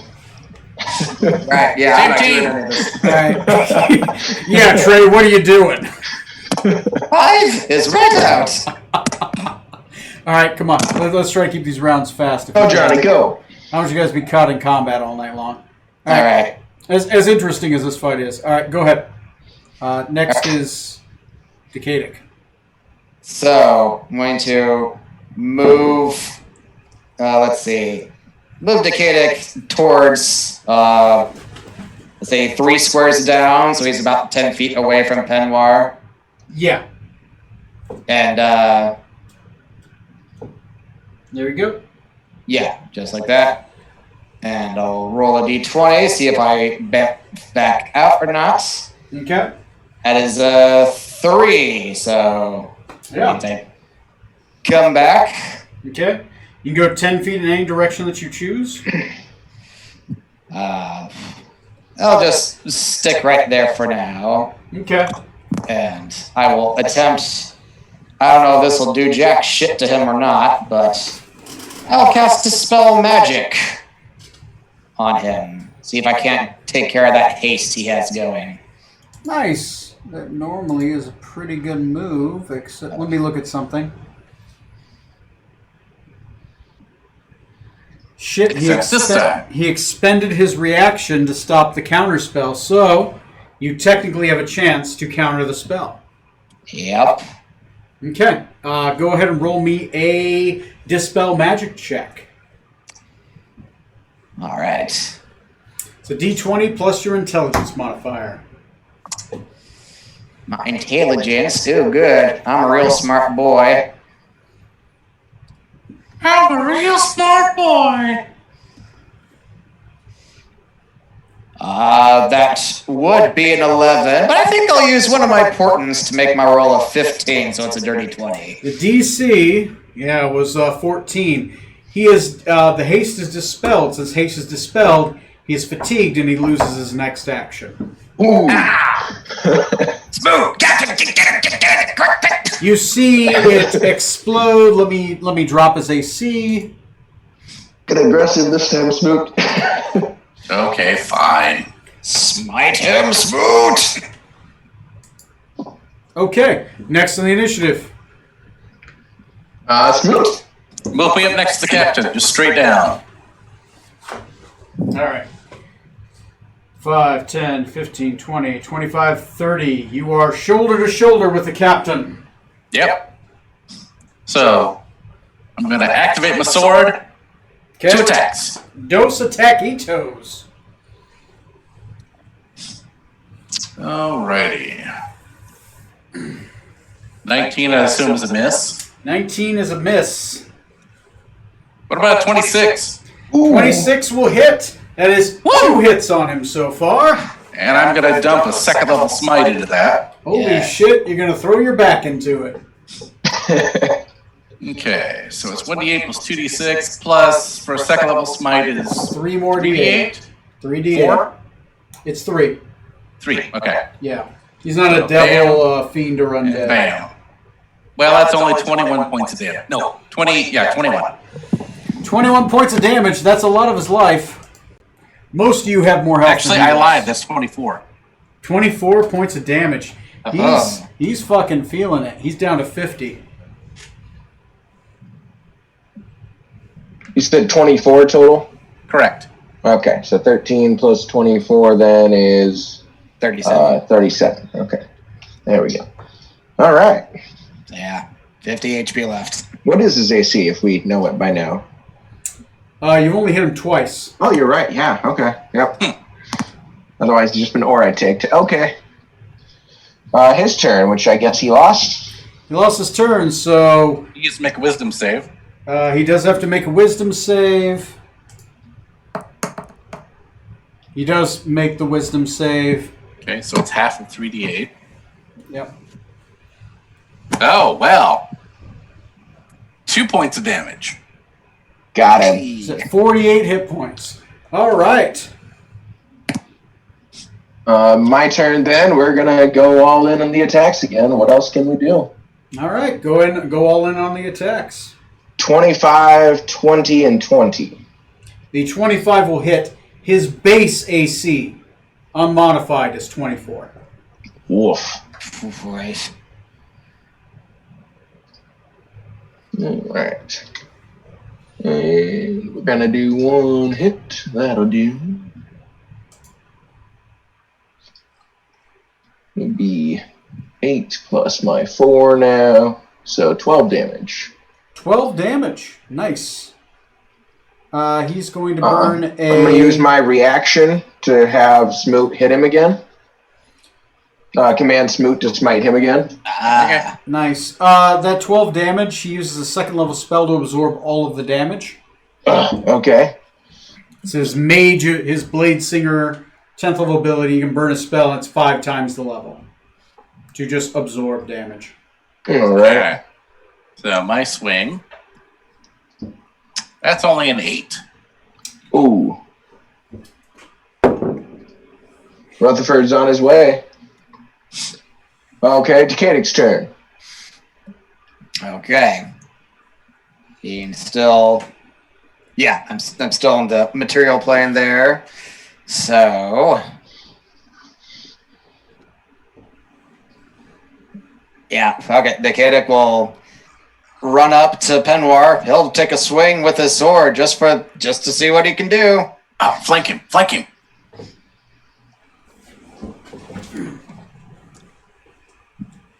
Okay. So you just... Like right here or right here? Or, Why is he attacking me? He is his Not all student. snake people. Yeah, I'll just That's go up, behind him right there. You get a +2 to attack. Right.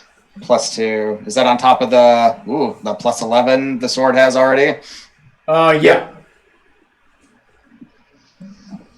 All right.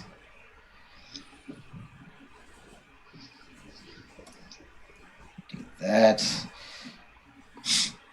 There's a 30 hit. Holy shit. A 30 hits. His AC is 24. All right. Oh my god. How much? Let me double check how much damage this fucking thing does. It does 1d8 plus 7 slashing. That's pretty much it. It doesn't have any crazy bonuses to damage. It's a defender blade, so. All right. Then once you poke it in him, set it as immovable.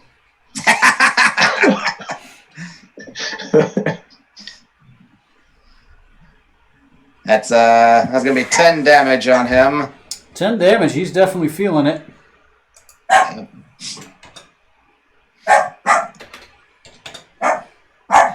Down to 38 hit points. I gotta use the bathroom real quick, guys. I'll be right back. Yeah. damage up before? Someone changed it to 37, unless he healed. Well, because he negated my last attack after I put it on, so I had to take it off. Well, we didn't add your damage before he did that. He just said he had 38 hit points left, is what he said. Okay, yeah, I'll do the math here.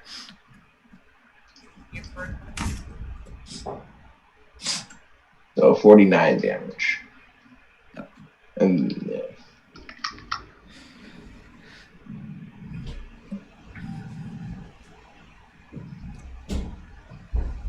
So yes, inexplicably, you actually see Decadic take out a sword and actually fucking hit somebody with it. Well, I feel vindicated. Did he use I the knew sharp you end? should use that sword. What's that, Neil? Did he use the sharp end? Yes, he did even. Ooh. As it strikes flesh, it begins to hum with this harmonious tune of. Who can say where the wind... Okay. You want to Okay. build the snowman? Next on the initiative is whom? First I gotta roll a d20, see if I bamf back out. Okay. And it's a 12, I do. Shoom! Oh, Snoop. You bamf back out. You're no longer flanking. I get some health back. Ha ha, that's the important part. Neil. I am going to snicker snack twice. Okay. That's 25 That's one hit. Nice. One and a hit. dirty 20. Okay, so 25 and dump another second level smite in. Okay. With that and that. That's only a 22. 22 damage. Down to 16 hit points.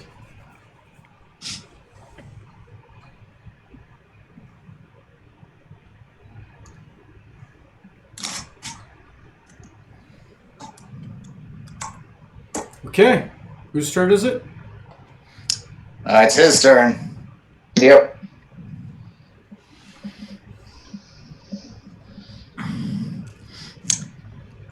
Okay. Now he enters his final form. Kinda, yeah. He is going to be forced to cast one spell. Disintegrate. No, he's On himself. Banishment.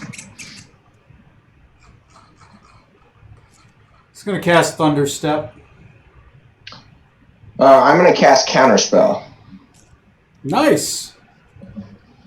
Go ahead and roll a d20. What level is he casting it at? A high level. Counterspell. Let's see. It's just D20 plus my chow, right? Yeah. Okay. Oh, boo. Only an 8. Yeah. I'm going to say it goes off, probably. All right. Well, I do like using this dice roll. It does all the math for me. Okay, I need Trick. each of you to make a Constitution saving throw that We're are killing a within pirate range. today. Oh, Except Why? Johnny, who's in the ethereal plane. so I need to make a con save? No, you're not here. Okay. Or you're on the side spectating, but you're at least not in the fight. Okay. What I wanted to know. Con save is that okay? 23 23. plus will Neil's make it. bonus. 23 will make Before it. I- 27.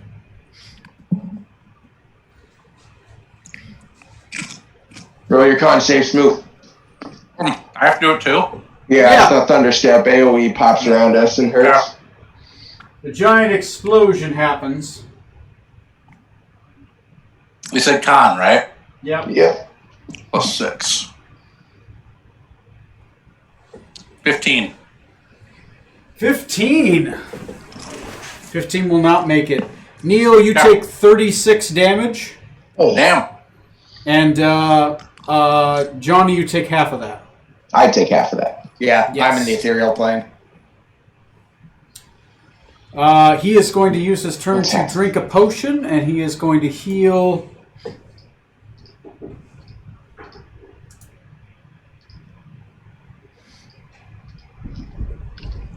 Let's see. God damn. I like this automatic dice roller on here. It helps. Okay, 32 plus 10 is 42 points of damage. And he drinks a potion. He healed 42? Oh, God. Yeah. That's his full turn. He thunder steps, and as he does, he's standing on the wall on top of a sword, and he's drinking a potion. As he pops the cork, he drops, and he's like, "Very good. I am impressed. 2 more rounds."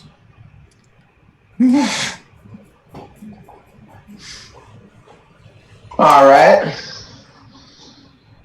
Well, if you're going to be up there, I guess no more swords. I invoke the Moon King and shoot out a couple Eldritch Blasts at him.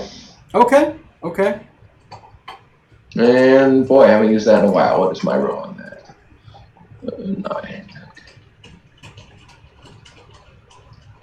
2 25s. 2 25s. That's 2 hits, man. All right. And Grant's just 1 d10 for me, but whatever. Each d10. All right. The first one does 8, and the second one does 9. Against the one that does 9, he's going to use Absorb Elements. And he is going to absorb all 9. You can absorb force damage with that? Oh, he cannot. I'm sorry. I reread that. Yeah, that is not correct. Yeah, no, he takes it. All right. So 17 damage to him then. 17 damage.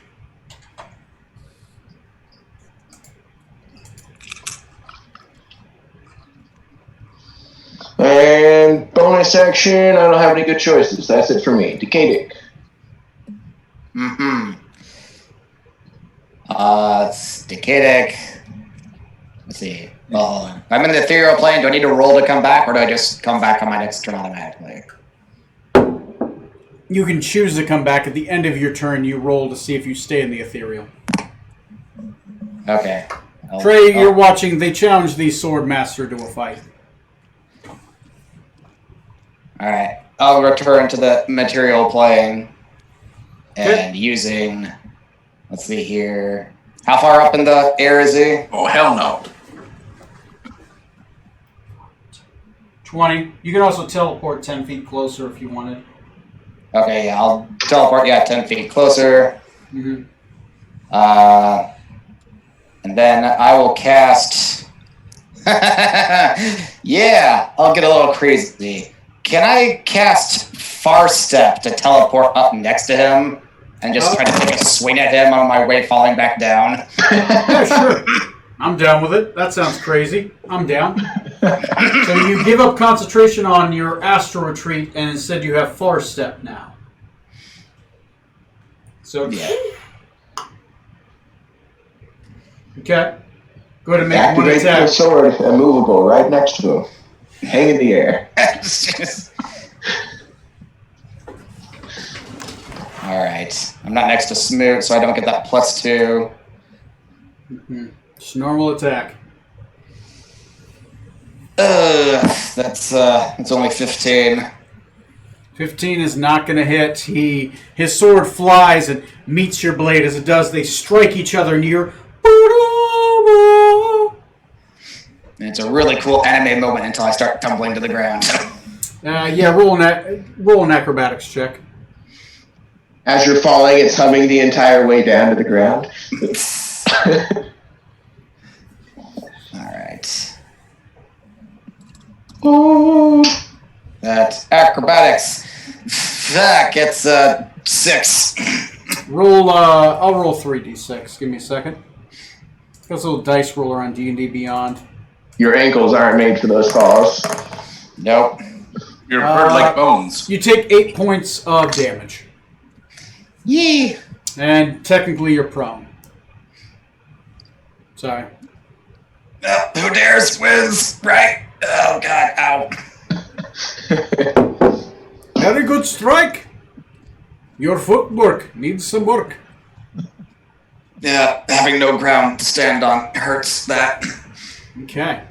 Whose turn is it now? Smooth. I'm going to stay within 5 feet of the captain. Okay. Oh, hope he doesn't just go down and stab Johnny in the back. Probably not. No, he likes me, I think. You were a terrible disciple. As he does, he uses Misty Step, which is 5, 10, 15, 20, 25, 30. He's jump, athletics, gives him 15, 20. It's 15 more feet of movement. As he reaches about here, he's going to make his first attack with the whip against our first mate.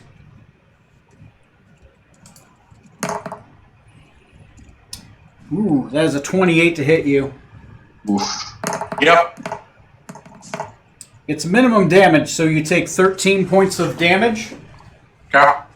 Roll me a athletics or acrobatics check, your choice. Hang on.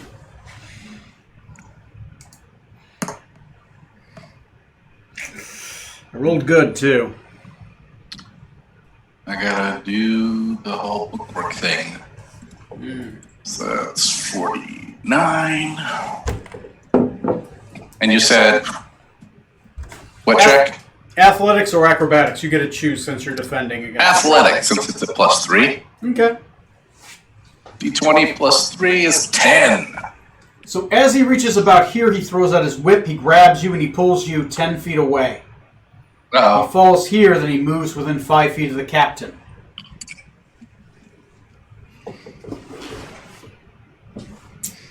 Whip doesn't do much damage, but it hits and drags all day. That is going to be just one attack on the captain, since he used one of his attacks in his bonus action already. But that is a 28. Armor of Hexes. Attempt to stop it. Okay. 5 again. Ooh, he misses. Nice. Oh, yeah. Okay, go ahead and... Sort of icy crystals in the air, sort of stopping things in the moonlight. Yeah, like the moon turns into like a shield that just rebuffs his attack. A big pizza pie, if you were. Yeah. All right. It's your eye. He's like, very good. That's amore. Last round. Shoulder that. Go on the counter-strike. Okay. Dirty 20, 23, 27, so I got one hit. He will cast shield. Damn it. His AC is now 29.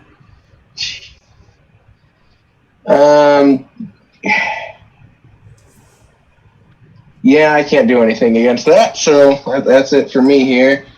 Except, how bad does he hurt? Okay, sorry. Yep, go ahead. He has 41 of 87 hit points. Yeah.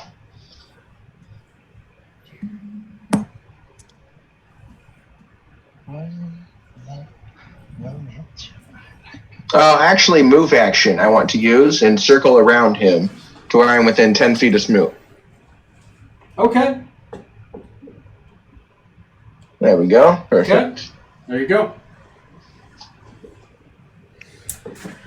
Now I'm done. All right. Decadic. All right. I'll use half of my movement to stand back up. Mm-hmm. And I can use far step since I'm concentrating on it still to bamf next to Penwar. 90 feet? That's, I can get you like right here if you want. Yep, right behind him there. And fuck it, I'll take a swing at him with my sword, even though his AC is super high right now. Maybe I'll get really lucky.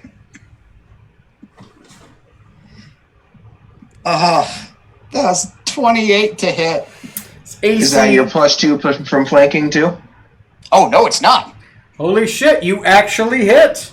Holy crap. Got him. All right. Just had to get a 30. That's going to be 15 damage on him then. All right, 15 Nice. damage.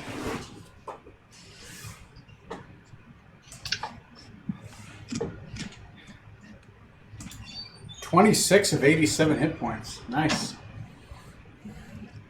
A nice chunk. Mm-hmm. Next in the initiative. Smoot. Come on, Smoot.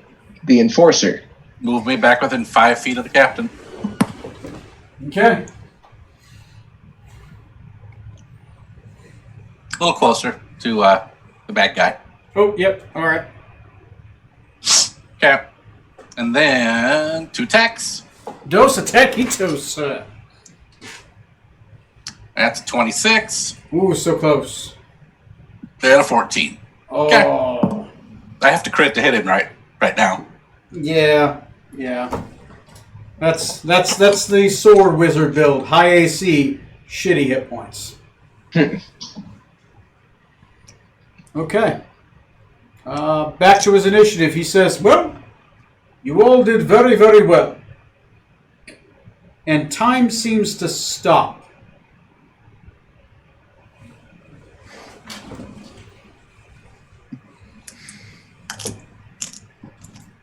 When time resumes, each one of you is fully tied up in manticles. He is standing, and he's sitting right there. All of his wounds appear to be fully healed. Oh! The people who are also here spectating, are they also tied up? I will say they are not tied up, but if you do look at them, they have something written on their head. What I look at them. do they have written? No, he wouldn't do that. He's honorable. Never mind. They don't have anything written on their head. But for people spectating, he appeared to stop in time, and then he was somewhere else fully healed, and they were all tied up. Say what? What? Almost as if he cast Time Stop. Say what? That doesn't sound like a humanly possible feat. That's not in D&D. That's We not happened to shout thing. Zawarudo beforehand. Ah. I have to say, What? I'm very impressed. You kept me on my toes.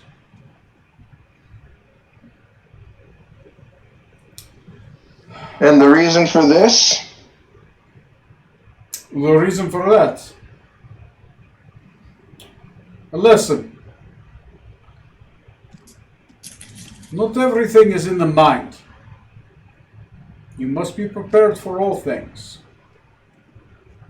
But you did very well. You struck me several times. Of this, I am impressed. Let me switch cameras. Let me unpin. How do I unpin? There we go. Ah. For this, I will give you a bounty. I have not been able to stretch my muscles for quite some time. Does 15,000 gold sound acceptable? You mean copper? Oh, sorry, copper. No, I'm taking 15,000 gold, damn it. Cannon! He's a pirate lord. He's rich as fuck. It's Yeah. Does 15,000 copper sound acceptable? That sounds very acceptable. Good. No Well, strings attached. I starve to be entertained. I am impressed. All three of you struck me at least once. This is not an easy task. And none of you are dead. You worked as a team. You are stronger together. Only a fool enters a battle with 3 men.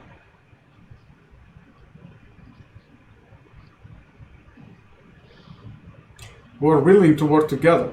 If you had not worked together, you would be dead. Anyway, what is it that you want? So what, Forget. I wanted to fight you. That was really all I came here for.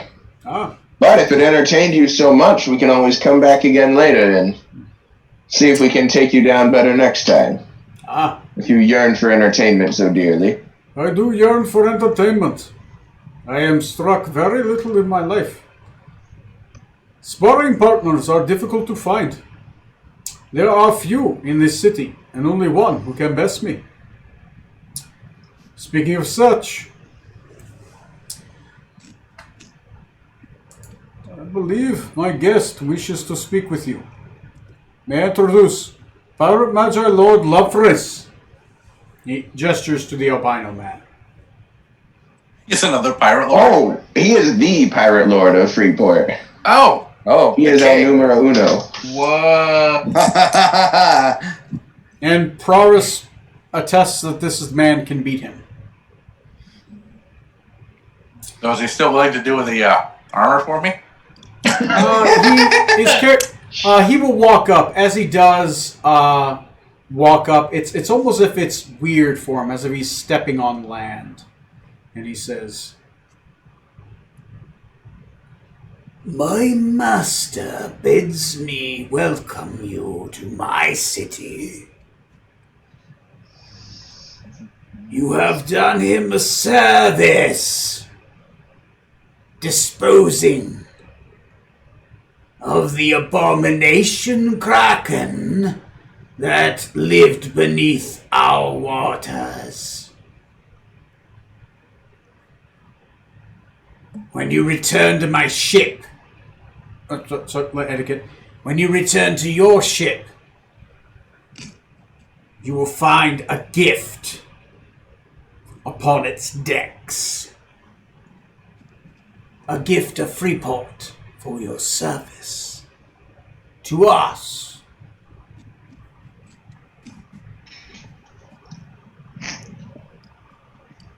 Word travels fast, it seems.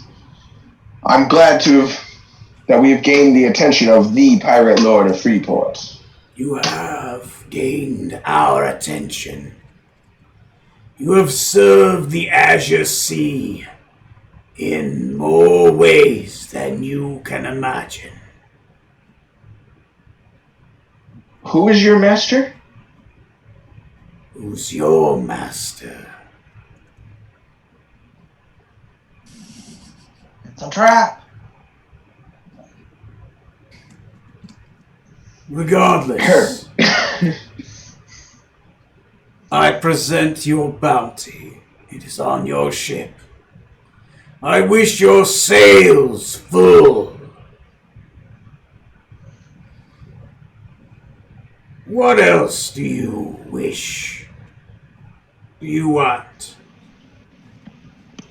You have my rare counsel as another lord of a flying ship in these lands outside of the Majocracy.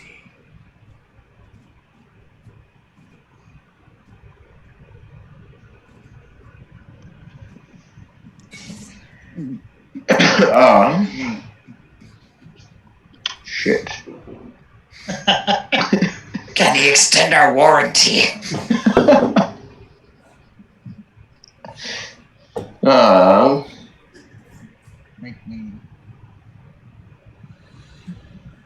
Do not worry. Dare ask of the pirate lord.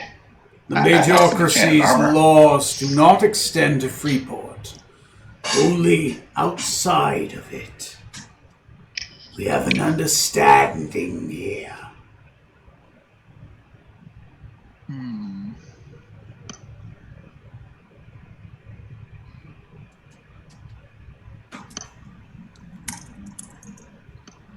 So, Is that Tom you cut out? No, his headphones might be dying again. No. Wake up, can you hear me now? Yep, we Yeah. can hear you. Okay, sorry. What was the last thing? I didn't hear that. He says, the laws of the Majocracy do not extend here. I have an understanding with the Mage Lords.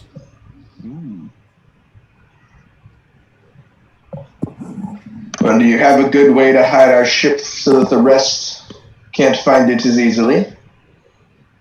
Not from the Archmasters. But I assume that's a you problem. This guy related to you, Tony? I mean, like, I love that. Sounds like a you, bro. I'm offering you counsel. That sounds like your problem. Oh, we want to save your town from the dragon. That sounds like your problem. Oh man, I'm trying to Dude, think. anything we even have to ask about him, ask him, of him, anything. I was gonna say, is there anything quest-wise we need to resolve that maybe he could sway our way? How do we get inside the spaceship? Maybe that, if he could help with that. Oh yeah, how to bring the other ship online that's still on the isle. Or any way to potentially stop the apocalypse. I'm wondering if he wants the apocalypse to happen. If he wanted the Kraken to be slain. I'm just trying. Like, is there anywhere we have to go that we would need like diplomatic relations to be really good? Is there anywhere where? How do we stop the apocalypse? That's a you problem. Let's see. There was the one thing to arranging the drop off for the Baroness in certain ways would get you more money than others. We could. He would certainly be a reliable source on that, in theory. Yeah.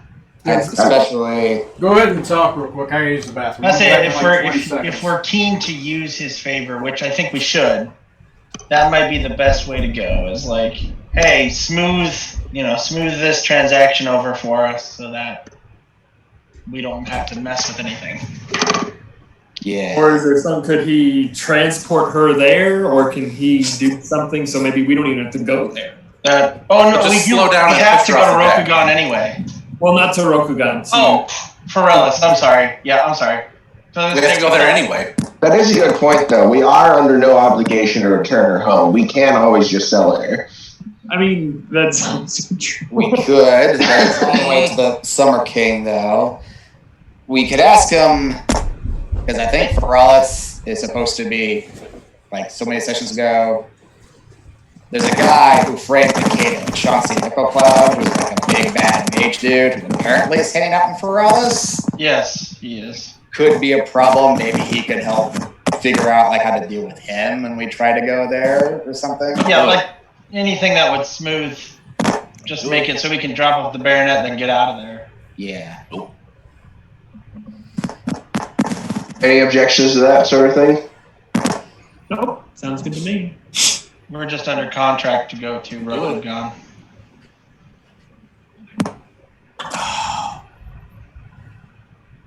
All right. If you're wishing to. Oh, look at that kitty. It's so cute.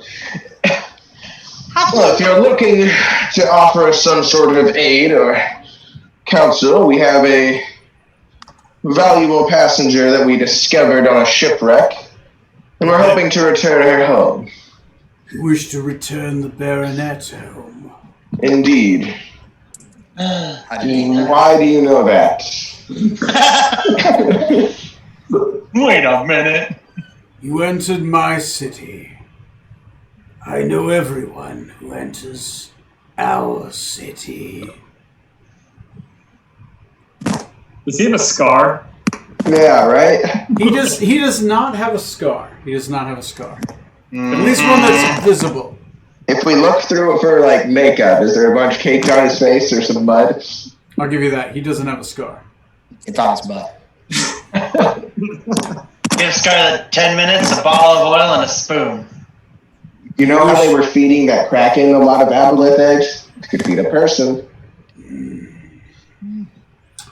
We're going to be able to smooth over the drop-off and potentially keep them from... Assuming we did any sort of stealing or plundering to put her in this position in the first place. Which we didn't. I can drop her off for you and have your reward waiting for you here. Nice. Teleportation is a trivial matter. And I know the circles within the Majocracy.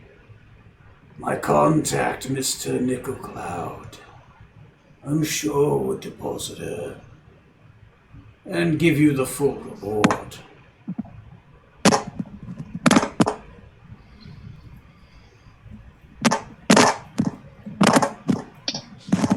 Real quick, was Nickel Cloud the guy you were just talking about? Yes. Okay, I thought so. I don't see Nickel Cloud. Can you tell us more of this Nickel Cloud? His reputation has been, I've heard, far and wide, but I don't know much about the man. And one of the reasons why we're asking, my lord, is to make sure she gets home safe. Uh-huh. Of course. One moment. It's a trap! Let me consult my manual. Let me look at his character sheet. I don't even know if he has insight or not. Or Strom really wants her to get home safe.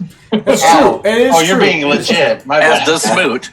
Yeah. If he reads me for it, though, he sees I have no interest in one way or the other. As long as we get As we paid, get paid. Scarlet Yeah, doesn't care. exactly. Okay, give me a second. I don't even know what his sheet looks like. Just, you are a DM, so you could make it up. We wouldn't know. I actually try not to. I try to keep this stuff straight. Because he's drunk and he can't remember. Also, I've been drinking a lot. Roll me a deception real quick. Me? Who's deceiving? Strong. You can roll with advantage because you actually are trying to be somewhat forefront. Deception? Is it deception or persuasion? Deception, because you're not telling the truth.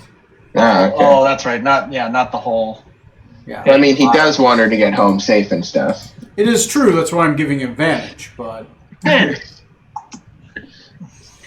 Here, I'm gonna... Let's not quibble. Equivalent of a mooch manners. Let's not get stuck with who killed who. It's not about who pulled the sword from the skull, it's why. It's because the captain told him to. That's why. Let's not go over who on the ship might have some STDs and who gave them to who. Anyway, Matt, what You're did you like the get? Noah's Ark of STDs. Got a 10. Okay, that's fine. 2x2. At first.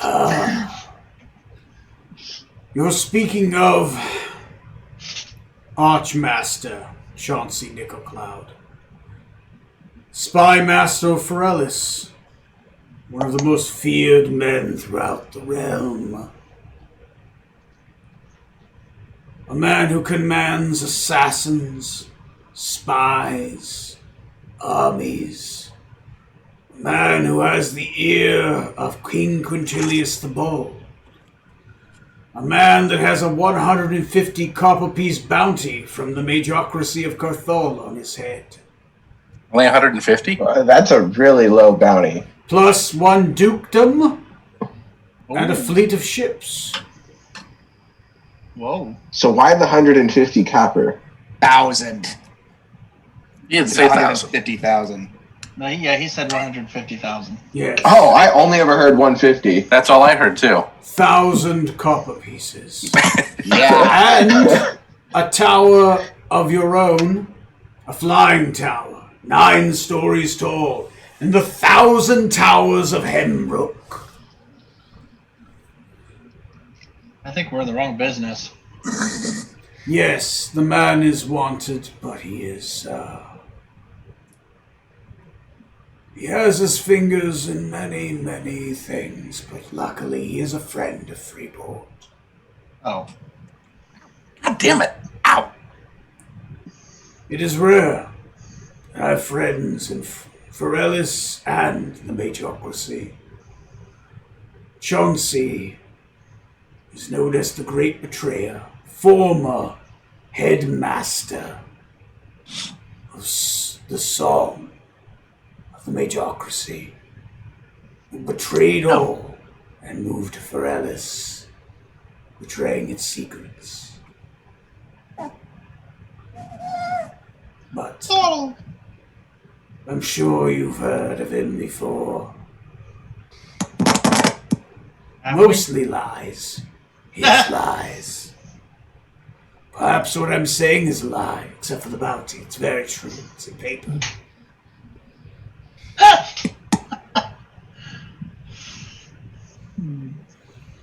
Why do you ask? Good old Viscount Archmaster Chauncey Nickelcloud of Feralis. God damn. That seems like a fine person to send the girl to. Yes. What could go wrong? Chauncey will give you gold, and he will gain esteem. Good trade for him.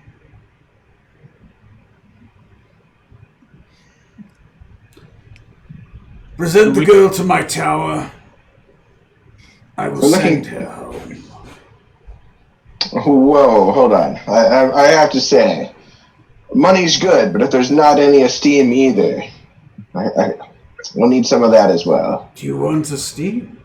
Some of the esteem for the return of the girl, then. I can bring you Chauncey's attention if you would like. Decadic will telepathically say to the captain, yes, yes, yes, yes, yes, yes. That would be wonderful. Excellent. I'm sure I will give you some Feralian esteem. Perhaps docking privileges for your flying ship. Ooh. Yes. Feralis is a place to dock, especially with the Summer King taking his court there.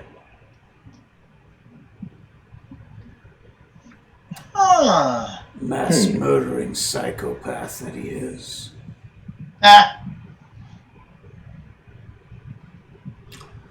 Is there anything else I can do for you? Your gold will be waiting for you when you return to our ports. I hear you have other business here. Afterwards.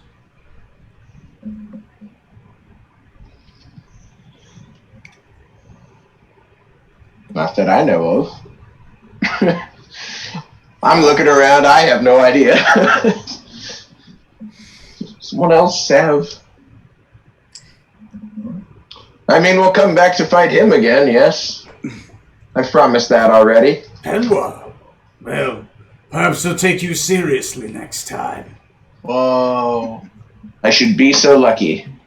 Yes, you should. Good job, Decadic. For a wizard, you're doing well. Good form. Mr. Zork-san, Captain, I expect nothing less from you. And, of course, your first mate. A fine striking blow. All power. Betting everything in the death stroke. I like it. Smooch just stares off into spaceboard. Perhaps I'll summon you to my chamber one of these days. I don't think I'm ready for that yet. It'd be short and you'd be bored. I'm crazy.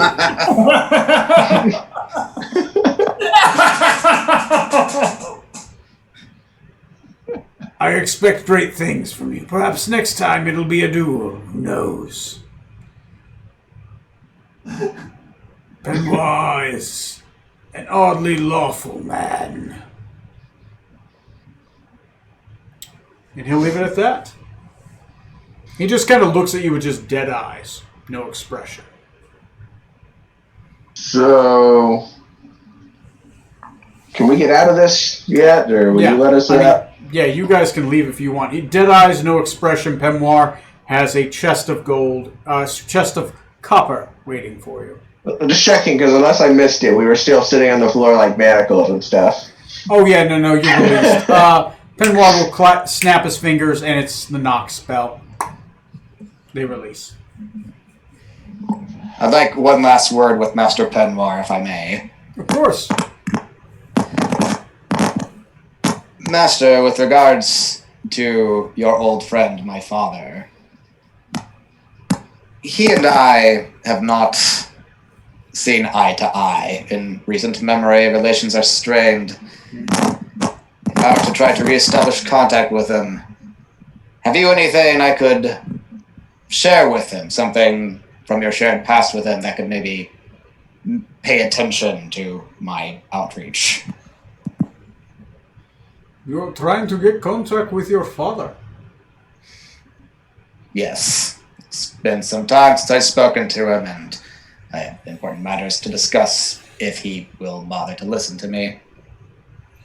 He's a difficult man to get a hold of.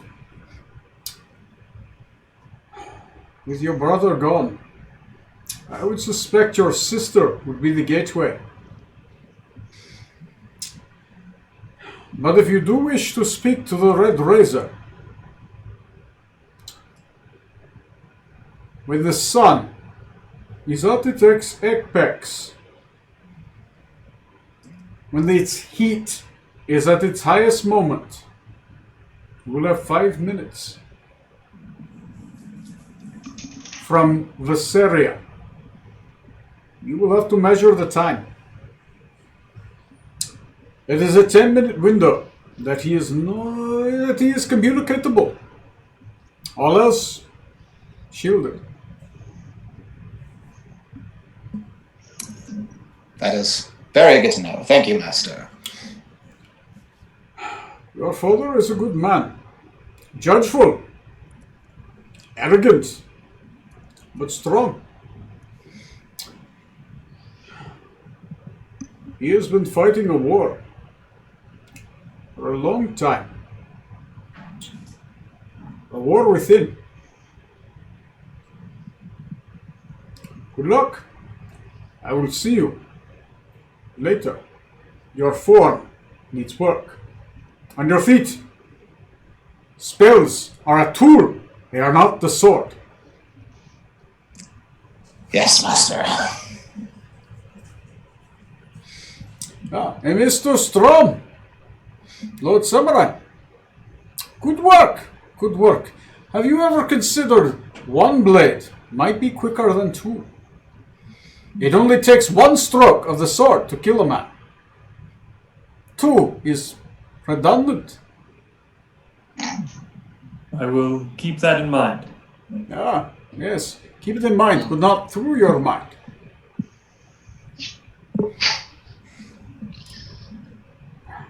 Thank you, Master.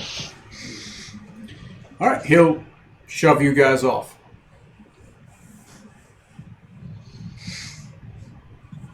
Okay, you guys are outside of the Trade Center of Freeport. What do you do? Rutherford joins us, bow-legged, really sore in the groin area. Yeah, Trey, it's been a day. It's been a day. You've heard of pegging, right? This is going. That's right. Just imagine whatever. I'm just going to say fade to black, whatever. It's been a high demand graphic, scene by scene, play by play. Nope. Come on. 2 hours. Though Trey, roll me 2 Constitution saving throws. Hang on, let me check my stats here real quick. All right, and I want 1 athletics check and 1 acrobatics check. Oh, dude, chill out. Now, if he's really passive, does he get an advantage on Constitution checks? If he's more just laying there. Oh, she won't let him play there. Oh no, I'm pretty sure this bitch has me working. Yeah. Remember the beginning of Deadpool, the movie where, they go through all the holidays? Yeah. Okay, the 2 con saves are a 15 and an 18. 15, 18, you're perfectly fine. You're drained, but your vigor match tempo. What about the and you athletics? said, what was the other check I need to make? First one in athletics. Athletics. Okay. Oh, that's a yeah. nice one. Ooh. Watch me biff the shit out of this. No, watch me biff. No, watch me nene. Oh, no, that's a 27. 27. Not only do you not fall from the ropes hanging from the ceiling, you are like Spider-Man. Go ahead and roll me a acrobatics check. Now he biffs it. Spider-Man. Acrobatics. Okay. This is where I'm going to fail. Watch. Magic. 9. 9. You almost suffocated when someone sat on your face for far too long, but you didn't die. So good on you. Unfortunately, his name was Thor. I'm going to leave it there. Anyway, you come back. Washed and oiled. Okay, so I was able to clean before I returned to the crew. Yes, you were thoroughly bathed and oiled. We get the urine. No. No.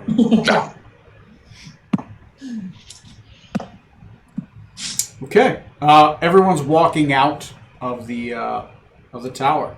You guys meet up again. See.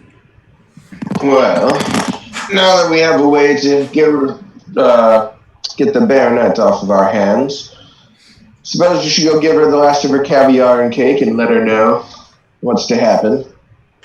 Yes. And we want to discuss this favor with Viscount Nickelcloud that he can get. But we shouldn't discuss that openly out here. I, for one, am rather curious what he left on our boat or on our ship. Yes, let's return and see what he left for us. Oh yeah, Smoot, did you ask the Pirate King here about your armor enchanting? Right. Oh, shit, yeah. Sorry, I was stemming blood from the kid. Nice. Yeah, Neil was gone for a lot of that, yeah. Okay. If you want, you can get enchanted. It is 3,600. It is going to take him 1d8 days to do it. Okay. Sold. It's going to take him 5 days. You will find it on your bed after the 5th day. Excellent. Okay. How much was it? It's 3,600. Okay. Copper. Is it going to magically appear on his bed, or do we need to come back here? No shit, that's a good point. Roll me a persuasion check. Neil. Okay. Persuasion. That's a 27. 27. For an extra 300 copper, it'll magically appear in your bed. If not, you have to come back here and pick it up. I mean, aren't we going to come back anyway after dropping off Dragon Lady?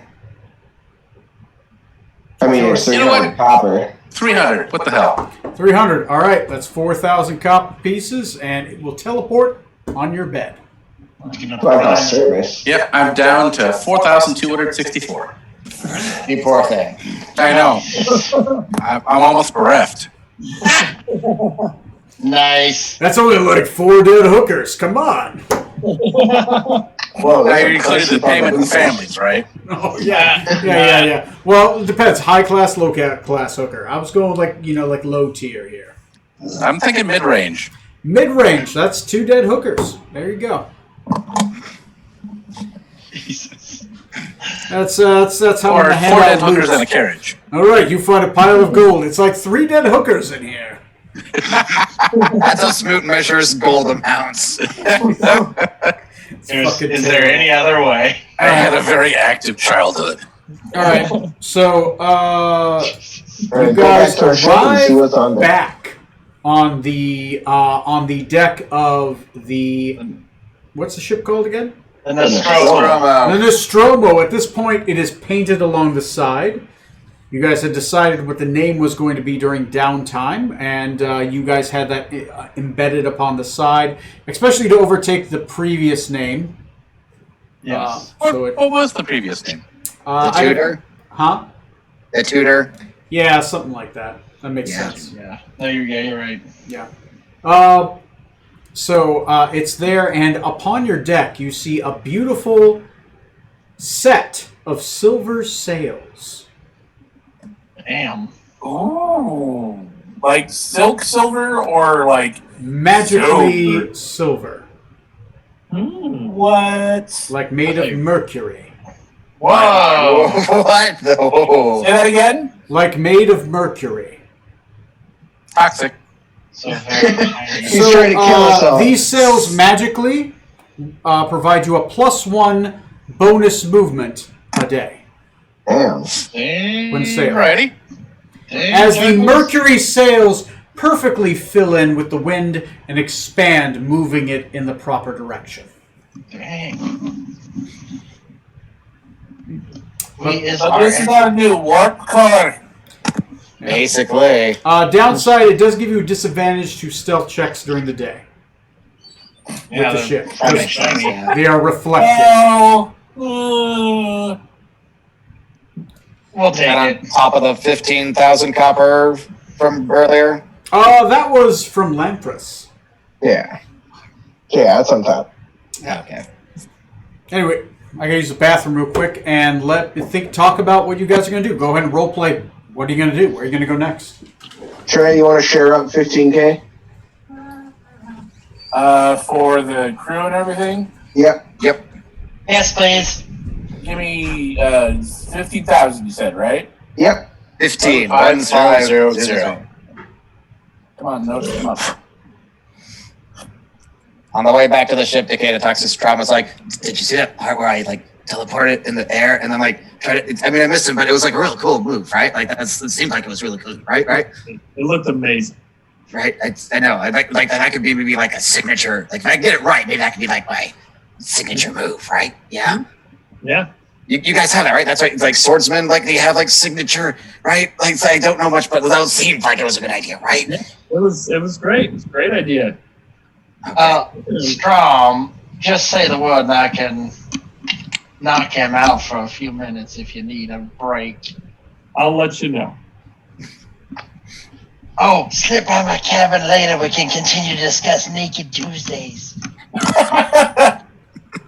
I'll keep that in mind. I told you that sword was a good fit for you, Decadic. It was very impressive, yes. It had a nice length to it. Had a certain hum about it. Might need two hands to polish it. Is it hard to polish? To say, translated the song translates to, "Oh, sweet mystery of life, at last I found you." Oh my god. Does somebody have tongues and want to talk to the girl? I have tongues. Okay, no, that doctor. But the spell. I have the spell tongues. Okay. Is it like a homebrewed tongues or No, it's the normal one? It's the normal one. Okay. Captain, you know me. Forever to load. Give me a minute. That's why I asked. You guys' cuts of stuff divvied up. Scarlet, then, if you want to speak to the baronet and let her know what will be happening, and give her a cake and caviar as well to celebrate her last night on the boat. Captain, is that code for something I don't understand? Is like you mean cake and caviar? Wink. Or do you mean just cake and caviar? No wink. No way. I went through the trouble of buying and getting canned cakes and caviar. She's gonna have at least a couple of them. And that's all she's been eating for like a week. I only bought 3. She's had regular rations up until otherwise. I like that you bought canned cake and canned caviar. All right, yes. Smoot, didn't you learn a little Florian? Maybe you should go with Scarlet, Smoot. Make sure she doesn't mess it up. I can tell her. I'm gonna go with you, but I won't know what you're saying. I just want to be there. Okay. So I guess I will know what you're saying, just not what she's saying. But I know Florian. I can. Yeah, didn't you learn a little bit when we first picked it up? I did. Nobody else. Yeah, because Corey was out that game. Yeah. When we were talking to her. Dang. Okay. So she It was is a long ordeal of Smoot trying to learn it and then Decadic comprehending the language. Yeah. Yeah, tongues I can speak and reply. So she is eating canned cake and caviar, as well made as Sumar can make it. And as she's eating it, you guys walk into the room. Oh, this isn't Sumar's. This is from Freeport. I bought it when we were here before. Oh, I know, but and stuff. Yeah, I know, but Sumar has to put it together and like as the cook, put it together and put the canned frosting on top, that kind of thing. Because it comes in several cans, and they kind of just kind of put it. Ah, okay. I was picturing a cake in a can. Yeah, it's pieces of a cake in several cans. Don't shake it. You'll ruin the frosting. I feel like our cook on board would insist on preparing the meal a little anyway. Yeah, presentation. Yeah. We'll walk in and I will go, oh, bonjour, Madame Baronette. Le capitaine, comment tu? Au revoir. It is wonderful to see you. My little halfling friend, huh? How can I assist you, huh? I see that we are here in Freeport. I see you have found my dog. I have bought one. Why you are not around? Perfectly timed. I'm sorry. Her name is Freya. She is very well behaved. Of course, she is more well pedigreed than half the crew. Where did that dog come from? Though only equally as inbred. Captain, she apparently found it. I suggest we let her keep it. And I'm translating this word for word for the captain. Yes, so Madame, we have made arrangements to send you back to Pirelli. It's very, very nice. So you will no longer need to soil yourself by staying on board with the rest of us. Well, excellent. Do you have prepared lodging for me, I assume? Yes, that is correct. And who is to be my escort home? It is one Chancey Nico Cloud. Ah, Viscount Nicocloud, huh? You've met my great uncle. We know someone who happens to know him. Ah, many people know my great uncle. Apparently, he is well known, some esteem. King Quintilius and him make court several times a year. Yes. You will be transported there, and you will, as I said, be delivered from our hands. You have the assurance of the captain and the rest of the crew that you will be safe and sound.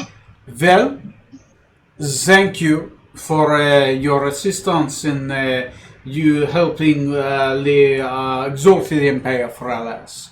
I personally thank you, and she looks at Neil's character, for your assistance with the members of your crew. No. I bow. If you often need anything, you can of course call upon the court of my family. I am sure that if the captain feels necessary, then we may do that. Excellent. I welcome to go back to my home in Charles-Marais. Très bien. Merci beaucoup, madame. Thank you for your time and consideration. Captain, she just called you an outright bitch. That's why we're getting rid of her. I've been translating this word for word to him the whole time. You finish translating her. She calls you, but he just said. Who do you trust? Do you trust Scarlet Meledendo or some snoot man? The way that Scarlett's accent kept shifting. I thought that was Robin Hood, Prince of Thieves. So we're getting rid of her. How I love Lepus home. Y'all know it is a hall. Not a voice, I've missed one. So then, okay, now that we've talked, I think we can leave the cabin now, can't we? Okay. Or do we Oh, yes, we can. If you guys want, you can escort her off. She goes to the central pavilion. Of course, members of the volunteer guard do pick her up and bring her back to Lemphris's tower for teleportation. All right, and when you guys get ever back to Freeport, there's going to be some money here waiting for you. No. So you guys have dueled. You've earned some money. You've dropped off a prissy lordess. She's off the boat, we're getting paid, and we potentially have good relations with the country. Yep. That's a good payoff. The sails can be installed for you. It only takes a couple hours. They almost seem to, as you throw them up, they just attach. And that takes a couple hours? It does, because you have sails up, you have multiple sails up, and then you have your two sails to the side that they have to attach. Plus, we gotta take down the old ones. Yeah. Yep. This is a ship, Tom, not some magical fantasy let's just push a button, everything works device. Like a Like the card? red sail of Wind Waker. Say, man, we bought new sails like a week ago before we left Freeport, and we got new ones already. What a waste of my money. You can put in your inventory one full set of sails. Add that in case yours ever get damaged. True. Or if we ever need, rescue a ship or do some favors. Yeah. We need But to go stealth mode. you guys have that. Your sails are installed. You still have half a day's worth of travel left in you. Do you guys wish to take sail, or are you flying? Are you sailing? What are you doing? Well, we're at least going to fly out for now. Or, sorry, sail out first. I don't want to immediately fly out of Freeport. That seems a bit too attention-attracting. Okay, just go straight up. So your first day, we will say, is sailing, and then you'll fly after that. Here. Yep, for at least a ways. Okay, so I'll go around in circles. Johnny, how do you help with the sailing? With the sailing, I'll do control water again. Cast that as a spell to help move the currents in our favor. Okay, an Arcana check, and it's germane. Matt, what are you doing? Presuming we're on our way to Rokugan, I want to kind of just be by myself and prepare to go back to Rokugan. Okay. Meditating. Make me a wisdom saving. Make me a wisdom check. Corey, what are you doing? I am going to go ahead and do some research concerning, vulnerabilities. Like, what, if we have to fight Dragonborn people, what would help?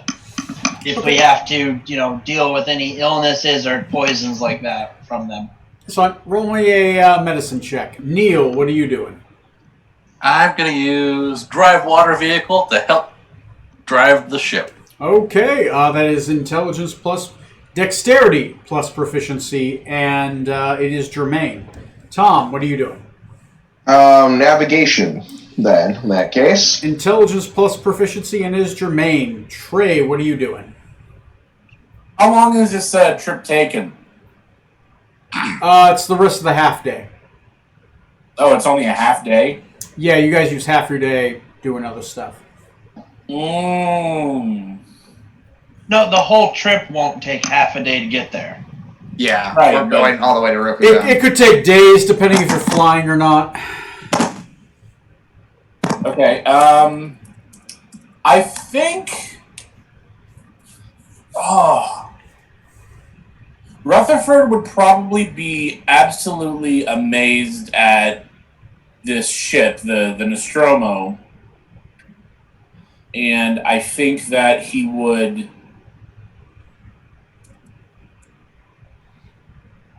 probably spend the time, and you can tell me what kind of role you want me to make on this. Right. Spend the time examining how the mechanisms work that levitate the ship, because I'm assuming we're doing the flying thing.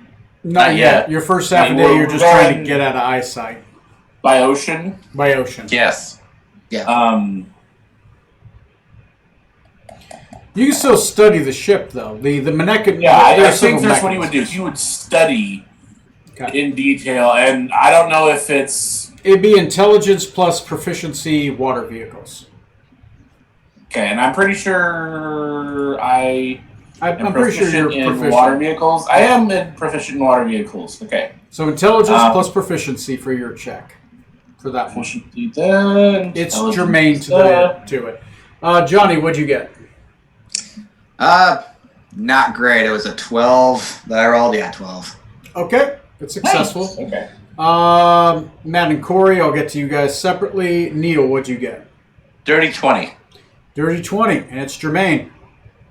Tom, what'd you get? I only got a 10. 10, technically proficient.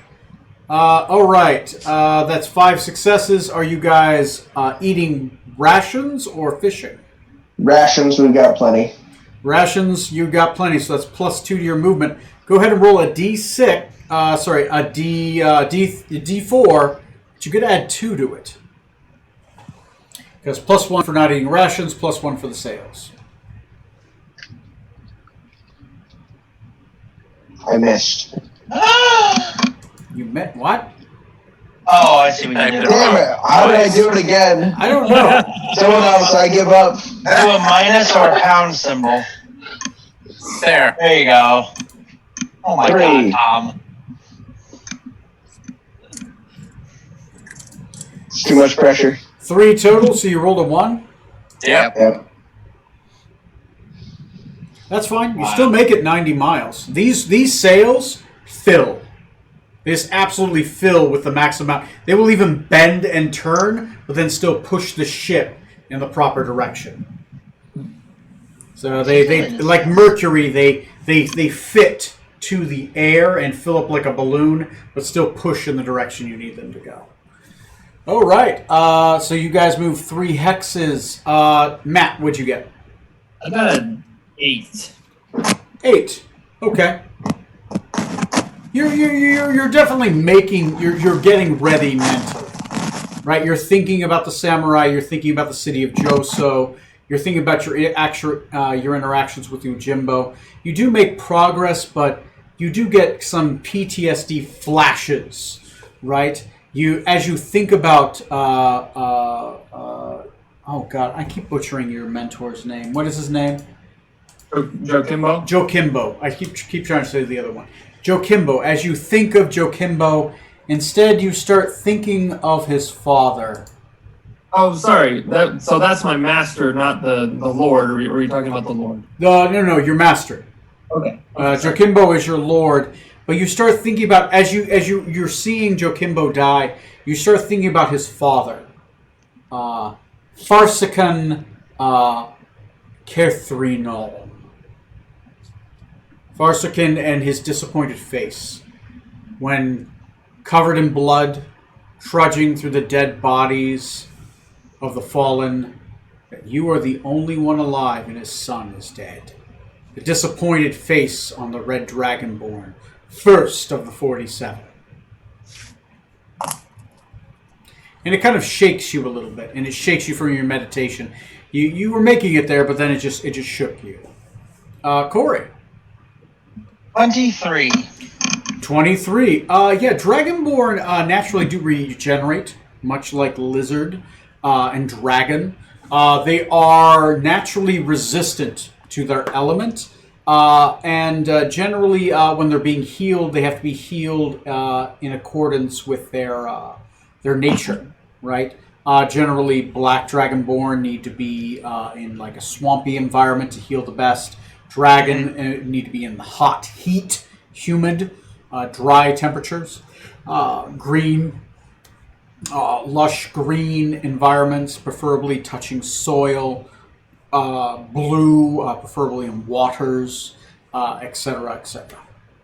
Gotcha. Okay. So you get an idea of the environments they need to be able to heal, and generally how their anatomy reacts to when they're in their natural environment. They're stronger than normal.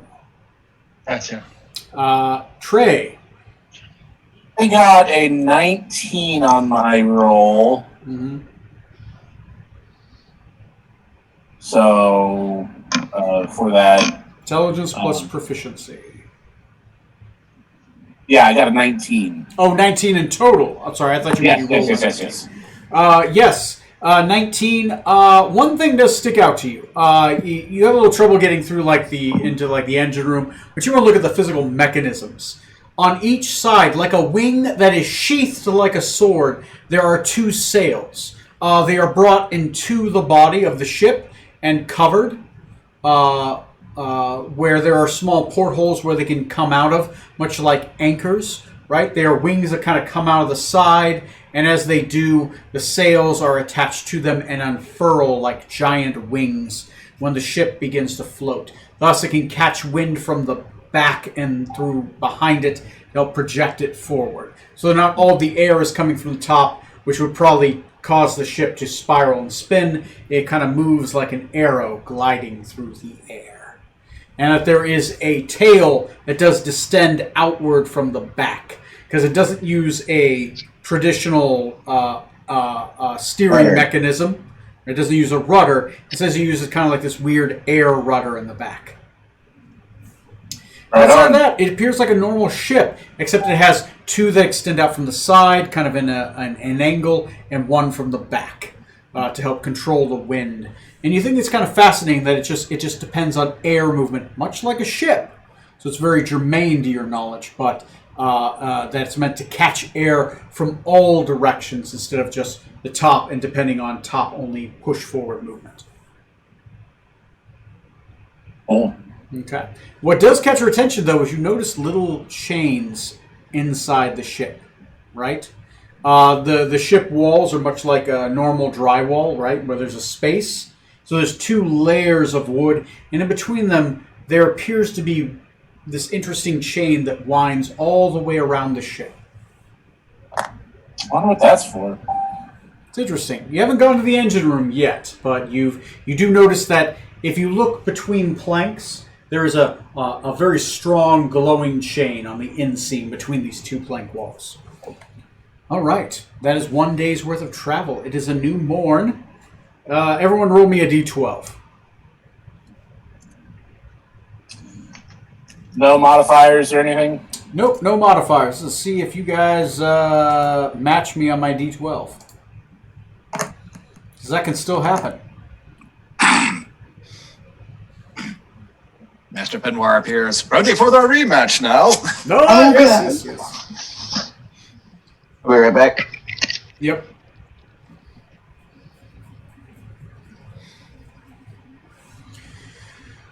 Let me know when you guys are done. Done. My results are in. Got mine in. Okay, I have got a 1, a 12, a 5, an 8, a 3, and a 9. Not a 1. The 1 doesn't count. Oh, the 1 That was doesn't the count. 1d4. Okay. That was for movement, yeah. So 3, 4, 5, 8, 9, 12. Okay, who rolled the 9?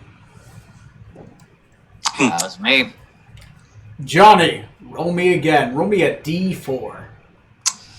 Yeah. You want to do this dance again? Okay. Yeah. It's a 2. All right, let's do this. I like this dice rolling app. It helps. Yeah. I rolled a 2. Roll me a D4 again. Of course you did. Oh. I'm going to get this crew killed one way or another. I rolled a 4 this time. What'd you roll? 1. Okay. Roll me percentiles twice, and that's how much of your hit points are down, whichever is highest. Oh. As you duel throughout the night. All right, 2 percentiles. Yeah. Go ahead and roll me a con save, too, against exhaustion. All right. Con save. And while he's doing that, everyone think about it. We're going to go around again. It's another day of sailing.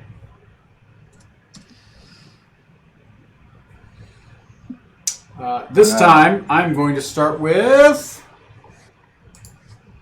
There's 1, 2, 3, 4, 5, 6 of you. That means I roll a d6, and I start with that person and go clockwise. 1, 2... So what are we doing? My 3. mom was asking me something. What?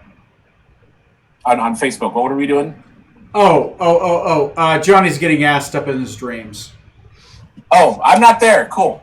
Yeah. Yeah. Highest percentile for me was 72, and I got a dirty 20 for my con save. Okay, you're not exhausted, but you are down 72% of your hit points. All right. Does that mean, do I get a long rest, or is that not a You get a long rest because you made the con save, but you're down 72% of your hit points. You had heck of a night. You are bruised up. All right. Okay, we are going to start this one with Trey. Trey, what are you going to do to help the ship go along? I believe at this point you guys are wanting to fly? Do we want to fly? Or not? That's up to the captain, I would guess. No, I the captain's you know out what? at the moment. It's not directly showing it, but I feel like me knowing how this should work in the long run, in the long game, would help us out. So, like, taking on the dual responsibilities of, like, ship engineer and gunmaster Okay. might be kind of the thing I should do. So do you want to look at the arcane cannon, or do you want to look at the engine room? I want to look at the engine. Okay. I want to get a good look at the engine. So Uther will take you down to the engine and use his key to the arcane lock to let you in. Roll me a intelligence plus arcana check. Wait, me? Yes, you. He's Arcana. He's gonna try to explain it to you. It is magical. Speaking of that, Neil, your turn. What do you do? I'm not proficient. Do I? You still roll. So just okay. Jet, that's just intelligence then. Neil.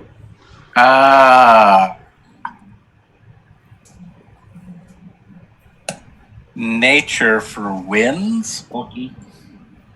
Or would that be survival?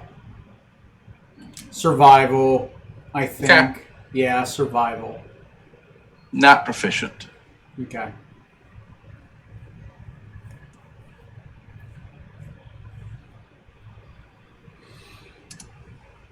Eh, 12. That's fine. I'm going to keep going around. Tom's not here. Johnny, what are you doing? I'll just assume we're still sailing for now, so I'll do control water again. Okay. Or do I need to do something second day in a row? Do you want me to do a different feat? If you're flying, it's different. Tom, since we're back, Tom, is the ship flying or sailing now? You're 90 miles away from Freeport. Yeah, that should be fine. Let's start flying. And I've been working with Uther. I want to fly it with him and get my actual hands-on experience. Okay. Go ahead and roll me a piloting check. Intelligence plus navigation. Or sorry, intelligence plus airship proficiency. So I'm not proficient yet. You had me write down a +3 successes on it at one point. You're proficient at this point. Okay. You got an assistance with this one. Johnny, you got to blow a 5th level slot if you want this thing to fly. Yeah, if we're doing that, then that's what I'll do. I'll blow a 5th level slot to get the ship flying. Make me an Arcana check to see how much you fuel it. Matt. I want to continue meditating, if possible. Wisdom. Corey. I will assist someone if I can. Who do you want to assist? Decadic. Decadic, you roll with advantage. All right, Trey, what'd you get? I got a 12. 12, not bad. I'll say that's a success, right? You're not proficient, but you do have assistance, right? It'll lower the DC. You get an idea. So there's a floating shaft of stone.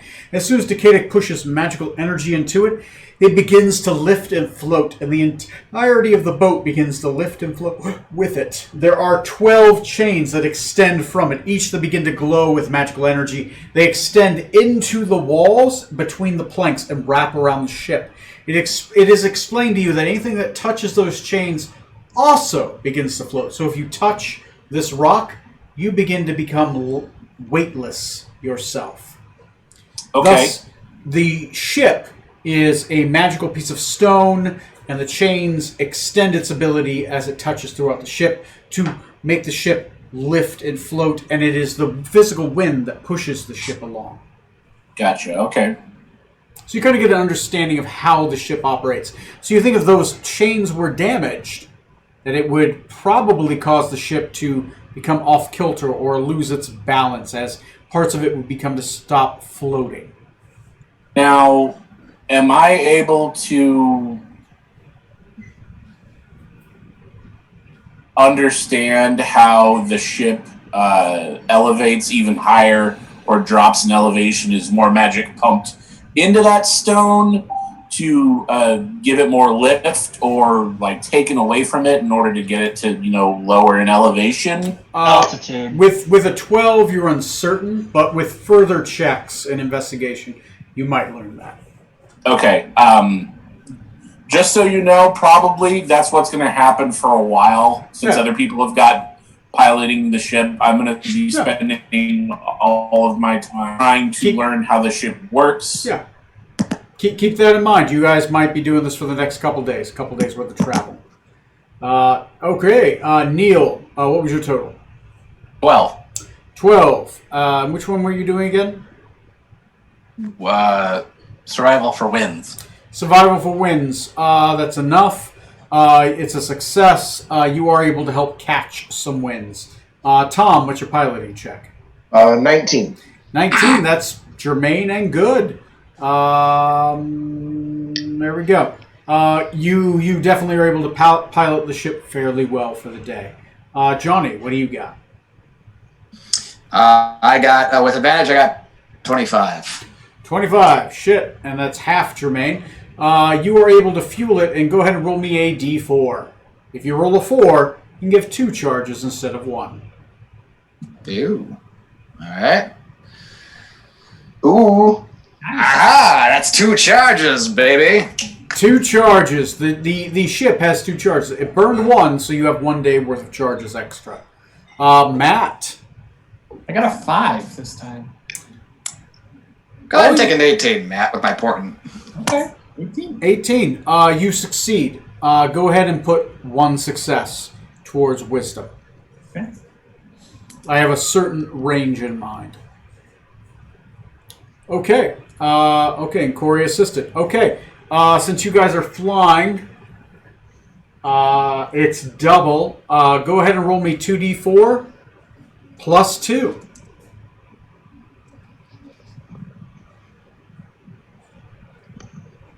Yeah. Wow, 4. That was a great roll. Really? Yeah. Oh man. You're Only the catching best some. rolls. You catch some wind, but it's not the best. 1, 2, 3, That was the minimum. 4. It was literally the worst. It's considered normally pretty good speed for a day. Yeah. All right. Just on the fly. Traveled quickly, but so slowly at the same time. We're flying so fast.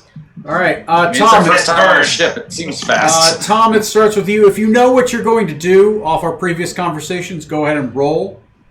Tom, what are you doing? I generally want to navigate or continue, I guess, flying. Although I was wondering if while we were doing this, asking around our ship to and anyone else, seeing if anyone knows about the Azure Sea, what that is exactly, or even if I know. Yeah, you would have it. You've been swimming. You've been sailing. You're currently still in the Azure Sea.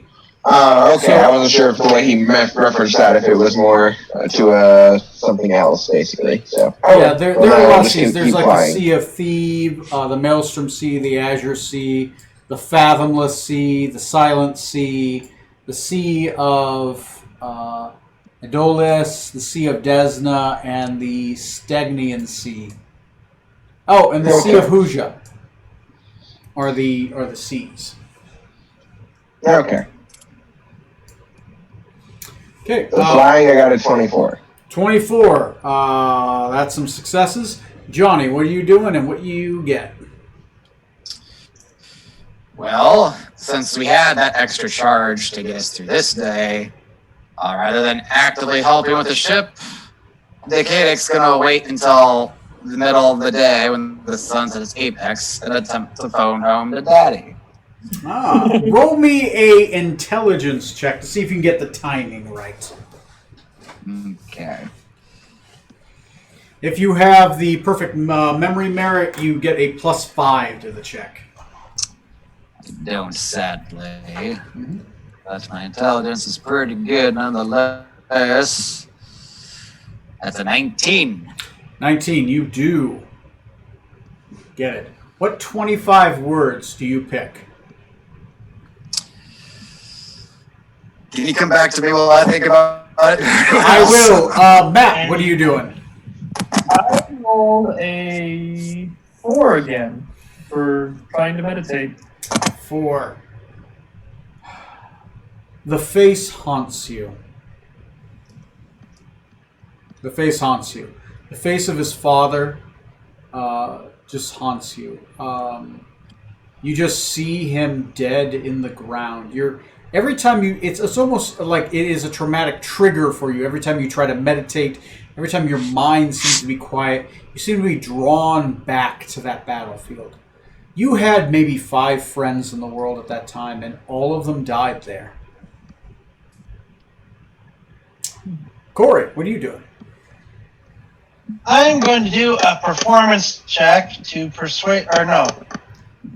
Oh, I guess it doesn't matter. Whatever I can do to encourage the crew to do better. Okay. Roll me a performance, persuasion, whatever. Do better. Would work. Yeah. Playing some music while you're flying through the air. Yep. Okay. What do you get? 16. Okay. You do all right. Not your best, but you don't fail. Neil. Survival wins. Survival 18. wins. 18. Okay, that's Jermaine. Trey, what were you doing?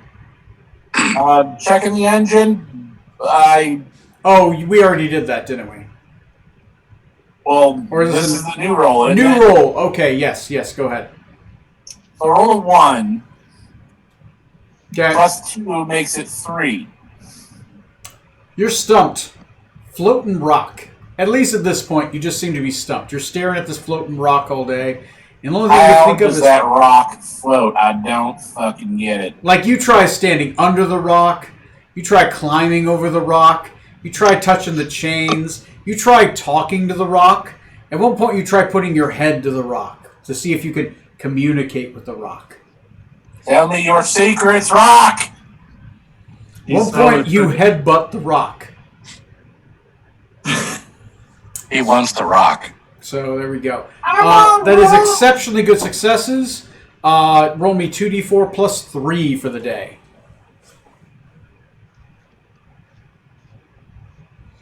And this is another day's worth of movement.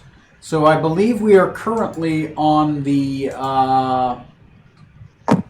3rd of Arma, which is early spring. Okay.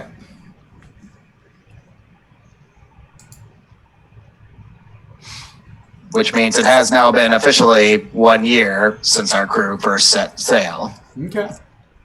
So 2d4 plus 3. Yeah, 2d4. 2d4 plus 3? Yep. 11.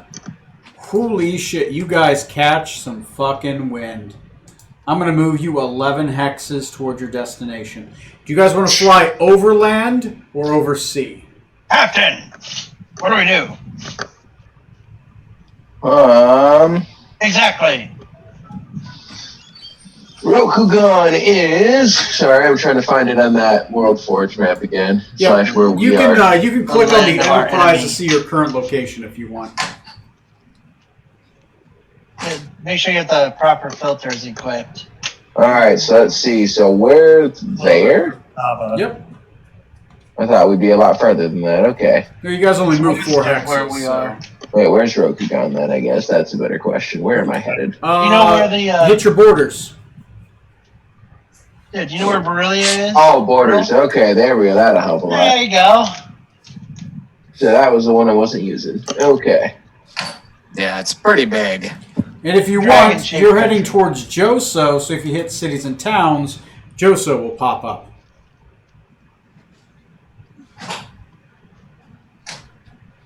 So are you flying over Quicksava, or are you flying around Quicksava? Might be better not to fly over another nation that doesn't. Yeah, we're definitely going to go around for sure. Okay. Might not be a good So idea. you're going to fly 11 over. around Quicksava. Yeah, to that little strait in between the 2, land masses. 3, 4, 5, 6, 7, Captain, you've done poorly. 10, 11. All right, I have I will moved take it over. exactly 11 spaces. I think if you refresh your screen, you should see where it is.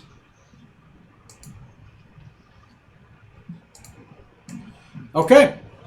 All right. Everyone roll me a d12, just for the hell of it. And I will give the daily descriptions. And I got my message prepared that I want to send to. Good. Good. I'll do your message. we will do you the results of the rolls, and then we'll do the daily whatevers. Everyone roll me a d12 and let me know what the result is. Ooh. What is this? You have a whole section just for one clan? Hmm? You have a section of the map for the Phoenix clan. Yeah, they're the only ones I fleshed out so far. I gotta flesh out the other clans. But that's where you guys are headed. You want them to show up on the borders? Yeah, because every clan has its own borders. Think of them like the United States. They're all different states combined together, but it's more like a confederacy. Which the Phoenix clan is my clan. Yeah. And that's where you guys are headed. Okay. Luckily, we have a local expert. You're welcome. Okay. What did everyone get? Did anybody else roll a... Did anyone roll a... Fuck me sideways. Did anyone get a 3? 3 is the number I'm looking for. Decadic. God damn son of a bitch in a basket. Why do you hate us so much? Okay, so who rolled a 3?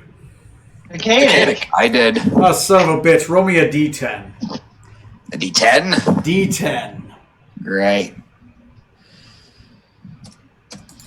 Let me look. Sabotage. Not I even swear, looking. I'm not trying to get our crew in trouble, I swear. That's a 9. Okay, I rolled a 5, so it's just Good. generally bad. But it's not terrible. All right. So what do you tell your dad? All right. I prepared a statement here. Sorry. Oh, hold on. Okay. Dear Dad, stop. Father, this is Decadic. I must warn you, a new threat to Varisia is lying in Samad to the south. I want to help you. It's 25 exactly. Okay. Let me think about a response.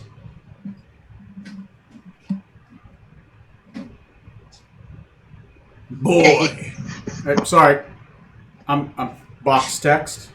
You're fine. Okay. Oh. Boy. What threat lies in the desolation of Samar? Where have you been? Why are you wanted? Why do you disgrace me? Speak up, boy! If I can cast Sending again? Sure. There's enough time. You got a 10-minute window. Yes. I haven't prepared a second part. Oh shit, okay.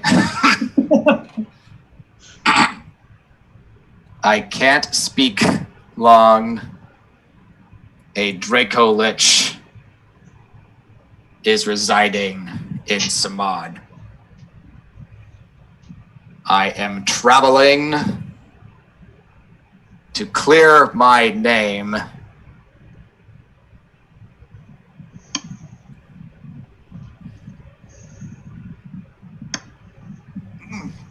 And he chokes. That's it. That's all I can think of.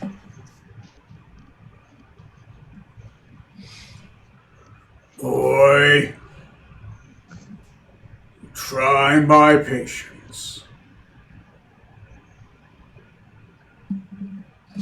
Clear your name before I have to find you.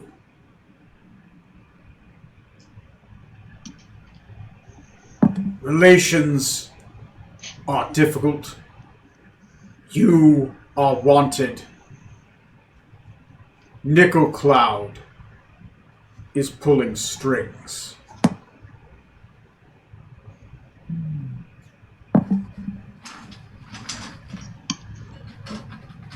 I'm coming for you. Uh-oh.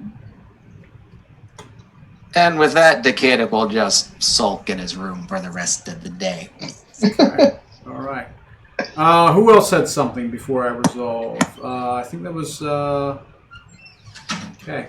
Well, you guys are kind of floating in the air, sailing towards the western skies. It's night. It's dark.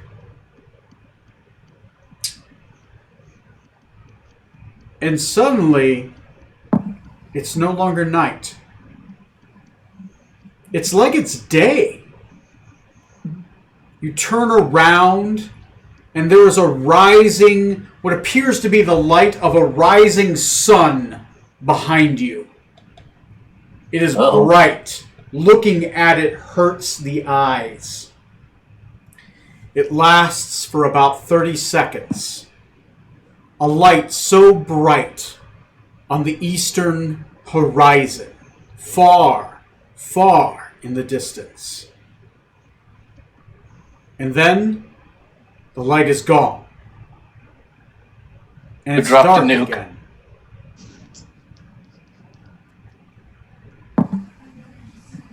Is that the Summer King? It's difficult to tell. It was dark, and then it wasn't. Oh yeah, sorry, that was more like an in-character on the ship wondering out loud. Mm-hmm.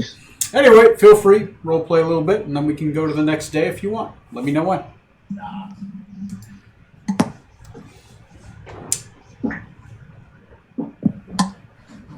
Would Oh yeah, it would shine through your window. It's like it was night, and then it was day. can I make? Would I be able to intuit what caused that if it was Arcana based at all? Roll me a D20 on Arcana. Yeah. I'm guessing it's a high DC, but maybe. I'm gonna say a 30. No. Well, yeah. It's a 30. I wouldn't make it anyway. 27. 29's the highest I could have possibly gotten. So close. 27, close. That's definitely not normal. That was not sunlight. If that was magic, that was high sphere. That was like 10th sphere magic. It lit up the night itself and turned it to day.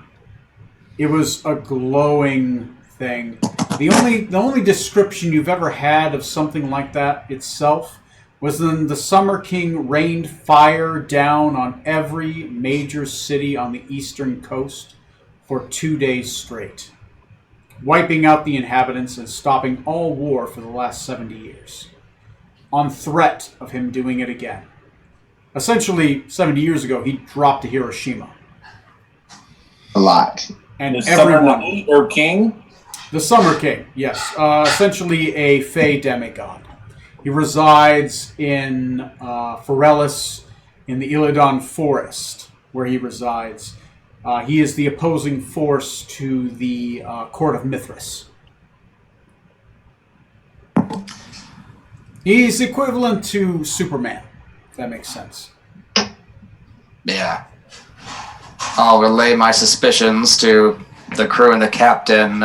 Mm-hmm. That was probably the work of the Summer King. There's no one else I know of who could wield that degree of power. We all saw it, right, Ian? I can't. Everywhere was lit up like day. Oh yeah. Yeah, if you were by a window, you noticed. You almost felt a glow through the wood. Holy shit. What on earth would have set him off?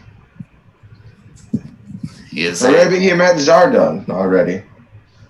Hopefully that's handled. We wouldn't be that lucky. Yes, Summer King is known to be very temperamental. I doubt this is a good sign. And I'm very glad that we're going in the opposite direction. Don't look directly at the light if another one happens, God forbid. Corey, you do have two crew that did look directly at the light. They're currently blind. All right, I will treat them as best I can. Yeah. They'll get their sight back eventually, but they're just blinded right now. Their eyes are just white. Yeah, we'll have to put them on medical leave then and have them probably stay in. Yeah. Okay. Should we roll for who it was? You know what? I will pick 2 at random. It is completely random. Rutherford? No, In your helmet? Rutherford specifically was inside having headbutt contests with the stone. He's trying to feel the density of it, like he's punching it. Like, is this real stone? Is this fake stone? Trying to get an idea, like if he hits it, does it move? You know, that kind of thing. Let me see. Enterprise, crew card. Someone roll me a D12.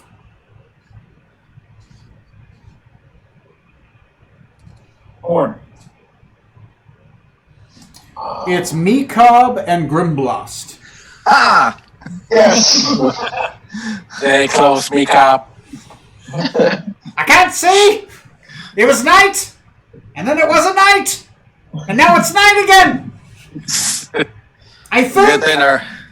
Good thing our one Dragonborn on board is blinded as we're approaching Rokugan. Okay, we got a samurai. He's every bit as good as a Dragonborn. We don't need Grimbalist. So, It's not his mission. go ahead and, if you guys want, we'll fast forward to the next day. Sure. Yeah. Next day, go ahead and, I'm gonna, right now it's Matt. It starts with Matt. What are you doing? You can go ahead and... Meditate again. Meditate. Go ahead and roll it. This time I got a natural 20. Natural 20, 2 Oh, success. wait, no, sorry. Not a natural 20. I got a dirty 20. Dirty 20. Okay, so you succeed towards meditation. So put a success towards meditation. So you have 2 now. Corey, what are you doing? I'll assist someone. Who are you assisting? Yeah, Smoot. Assistant Smoot. Good. Speaking of Smoot, what are you doing? So if he assists me, I get what, +2? Now you get advantage. Oh. 2 Okay. people assisting is +2 and advantage. Survival wins again. Okay. And 17. 17. Okay, that's Jermaine. You do fairly well. The sails do fill. Trey, what are you doing? I am trying to figure out, and I already rolled this, but because I knew I was going to be doing this anyway. Still trying to figure out how ship work. Mm-hmm. And this time I got a 19. 19, you do well. You've learned from your previous experience with the rock, and you learn that definitely the floating stone, it's not the chains, it's the stone that is the source, and the chains that come from it. When you do touch the chains, it goes into you. You do kind of trace the chains as you do, and it's like a spider web throughout the entirety of the ship. You think that it just needs to touch the ship in parts, and anything that touches it does lift with it. And you get the idea of, you know what? If this thing stopped floating, you think it would drop like a fucking stone. Like, you would descend quickly. But if you pump magic back into it, it would start floating again.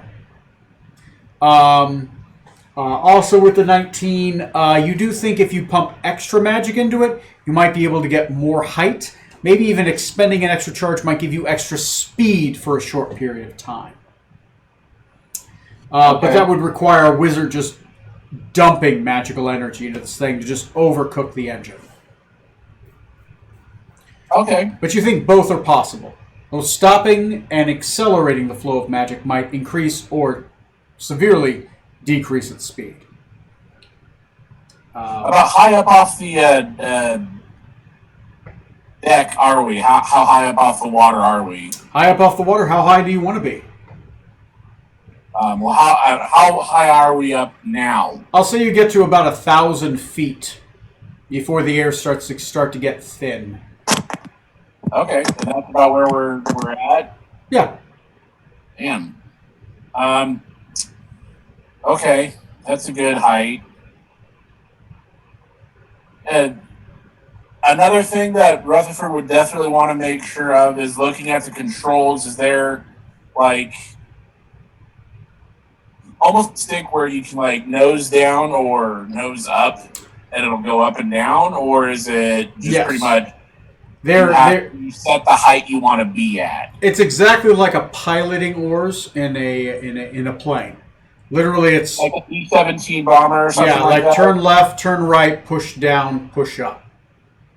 Gotcha, okay. Oh, actually, no. The oars go left, right, but then there is a lever for down, and then there's a lever for up, right? Okay. The levers only push one direction, so one pushes down, and then one pushes up. You're either pulling up on one or pushing down on the other. Okay. Okay. Okay. I'm thinking of things, but that might have to wait for later. Okay. Tom, what are you doing? I'm flying a ship again. I got a 14. 14. That's a success. Johnny, what are you doing? Decadic will very sullenly, very depressed, like an emo kid, pump another 5th level spell charge into the engine to keep the ship afloat. Roll me an Arcana. 16. 16. Oh, wait, nope, sorry, wrong one. 26. There we go. Goddamn. You get an extra charge automatically in it, and that is germane. Go ahead and roll me, whoever's rolling for the day, 2d4 plus 2.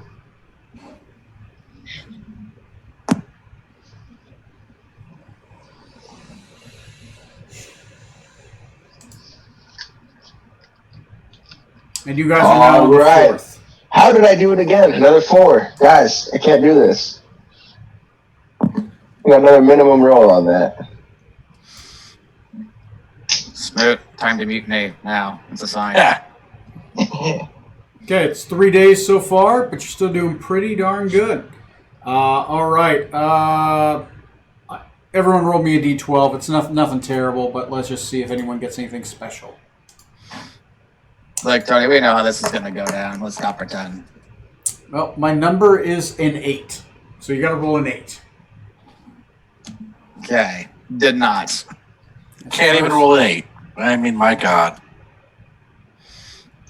Okay. My daddy's very disappointed in me. I can't right now. I just can't. Throughout the ship, we're just hearing Morrissey come out of his room. Jesus Christ. All right, so I don't think anyone rolled an 8, so I'm going to go ahead and fast forward to the next day. Or not Smoot. Rutherford, roll your d12.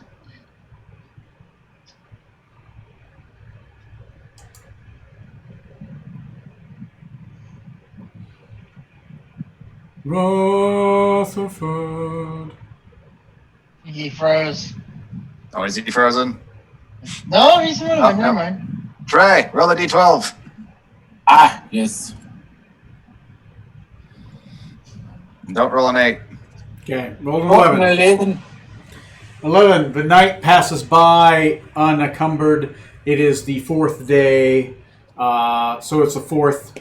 You wake up to the morning of the 5th, and it is now going to be Corey's turn. Corey, starting off with you, who are you helping or doing or whatever? I'll help the captain. Helping the captain. All right, captain has advantage. Trey, what was your roll and what'd you do? If you already know what you're doing, go ahead and make your roll now. Okay. That way we don't have to wait. Where did I put it? There's.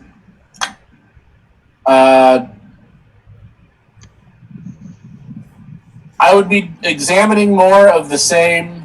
How the ship works. Maybe start doodling plans on how to improve it. Okay. Make it better. And I got a 17 on the roll, which is just an intelligence check essentially. Okay. 17 at this point, you get a good idea on the ship, its anatomy. At this point, you're kind of looking at the tail of the ship.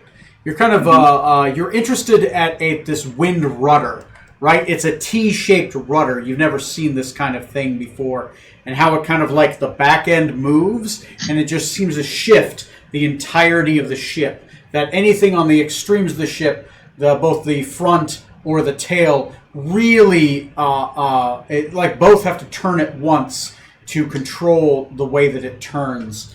At this point, you are increasing your knowledge of the ship, and you have a decent idea on how it turns. So if you think of either of these are damaged, maybe ways that you can manually fix them or turn them to help them turn. Okay. Neil, what'd you get? Wins, survival, 15. 15. That's some successes. It's pretty good. It's Jermaine. Tom, what are you doing? Flying 15. Flying 15. Johnny. Since we got another charge to burn in the tank, Decadic's gonna literally stay in his room all day.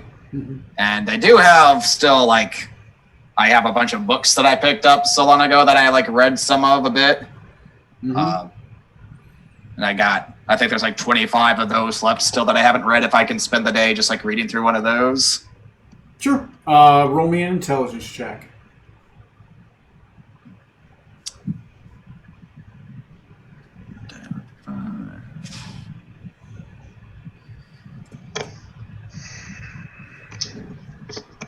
$14. 14. A couple of them you look at are ancient elven lore. One of them specifically speaks about the... Give me a second. About the...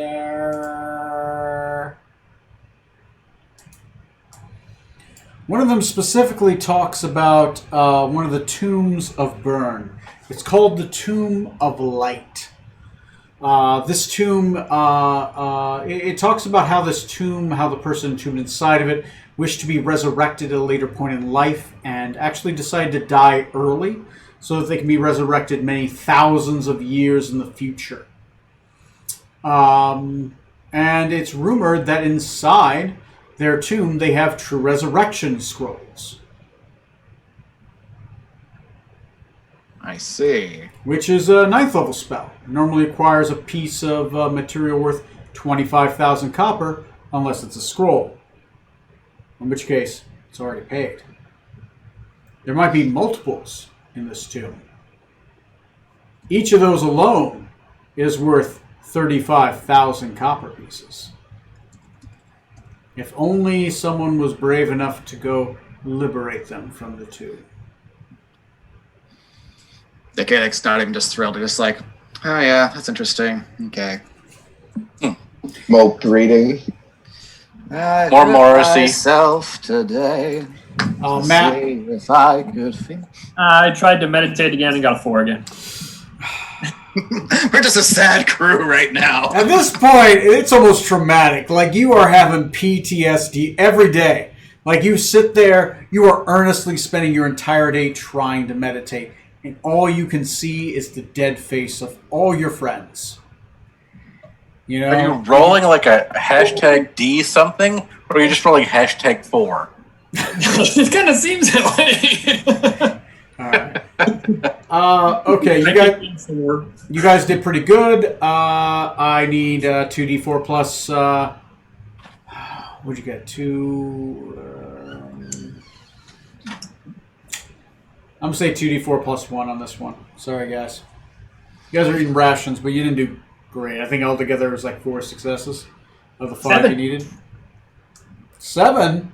You did better. 1, 2, 3, 4. You guys almost made it out of the lip of the Nile. Nice. You guys have now almost officially entered the Sea of Thebes. It is the, you guys roll me a d12, see if anybody gets any weird or personal scenes from me. They're not all bad. I rolled a 6. Let me know if you rolled a 6. Not me. Nope. I got a 10. Who are we missing? I did not. I really am off my game. Corey. Scarlet, you're gonna roll your d12.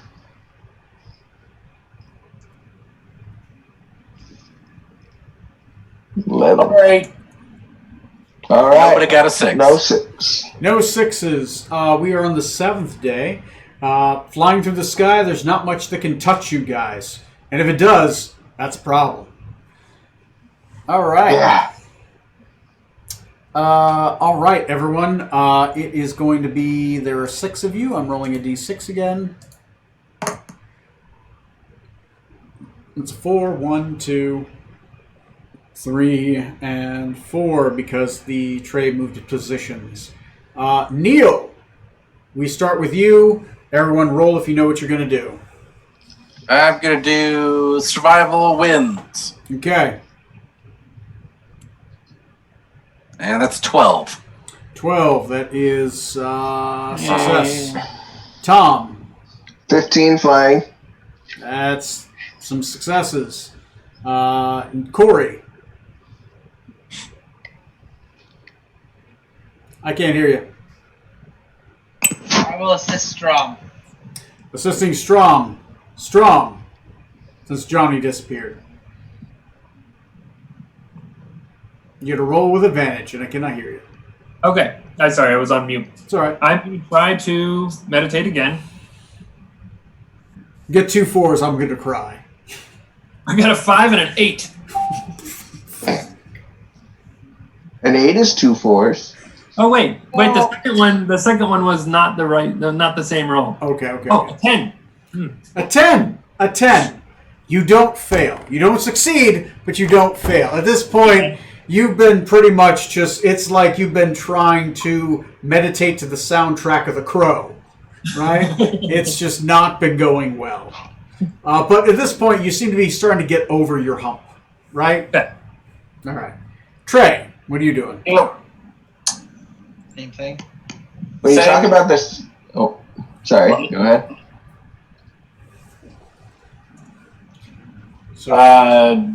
Still learning as much as I can about the ship, trying to understand it on a more instinctual level almost. I want to be like Scotty or Geordi LaForge in Star Trek, and I got a 10. 10. Okay. You're making progress. You're definitely gaining proficiency. You're slowly gaining a proficiency in wind vehicles, right? Specifically within like the engineering. You're getting an idea of how these ships are at least physically put together, right? Maybe not the magical components, but the physical components. You're getting a very strong idea of. Think if the ship retains damage, you'd be able to help bosuns repair the ship. You think if you continue doing this, you'll probably gain a proficiency in carpentry tools. I might already have that, actually. And then I would give you another one and another tool. I have carpenter's tools, navigator's tools, smith's tools, thieves' tools, tinker's tools. All the tools. All right. I say we got a ton earlier. All right. I will think of another thing. But you will get that probably. Maybe just basic engineering. Yeah, engineering tools, something like that. I might make it. Or at the very least, I might give you an extra bonus. But you're working your way there.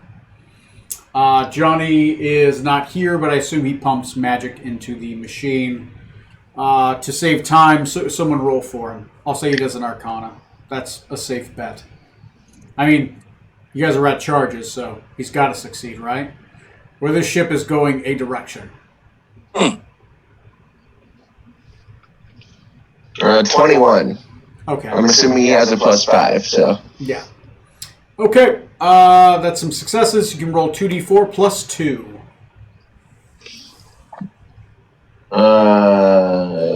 Matt, you do it.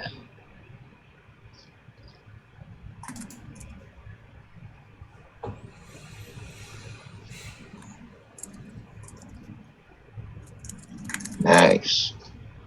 6. That's on fire. Mm-hmm. You guys Literally on fire. You guys predicted that this was going to take you 2 weeks. Two weeks, maybe 3. You're thinking you might be able to do this in less than a month. You're more than halfway there to Joso.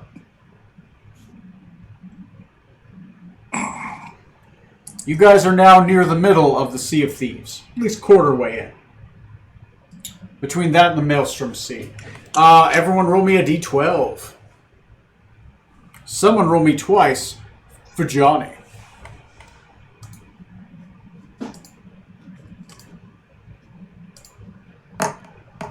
Lucky number 11. Let me know if you got a 10. First one's for me. Twas not me. And for Johnny. Johnny gets a 10. No! God damn it. It can be my 10. Oh, wait, he's joining. Yeah, you already rolled for him. I'll have him roll the next one. Anybody else roll a 10? Is it just Johnny? Yep. It's just Johnny. Sorry, what? Guess Johnny- what, Johnny? You just rolled a positive random event. That sounds about right. Roll me a d6. I rolled a 5. All right.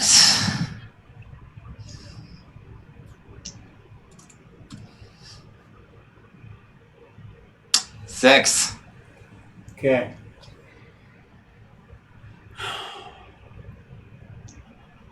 Okay. You are sitting in the astral realm. Matt, your character is not summoned this time. Penoir is sitting there, and you're sitting there in your ready-to-duel spot. Across from you is a large man. Maybe 6 foot, 7 feet tall. He has one long elven ear, the other cut off long ago. A long scar across his face that splits his nose. He has a pegged leg from a leg that was severed long ago, and in his right hand he holds a glowing red blade. He stares at you with a penetrating hate. You recognize the man in front of you. It is your father, the Red Racer.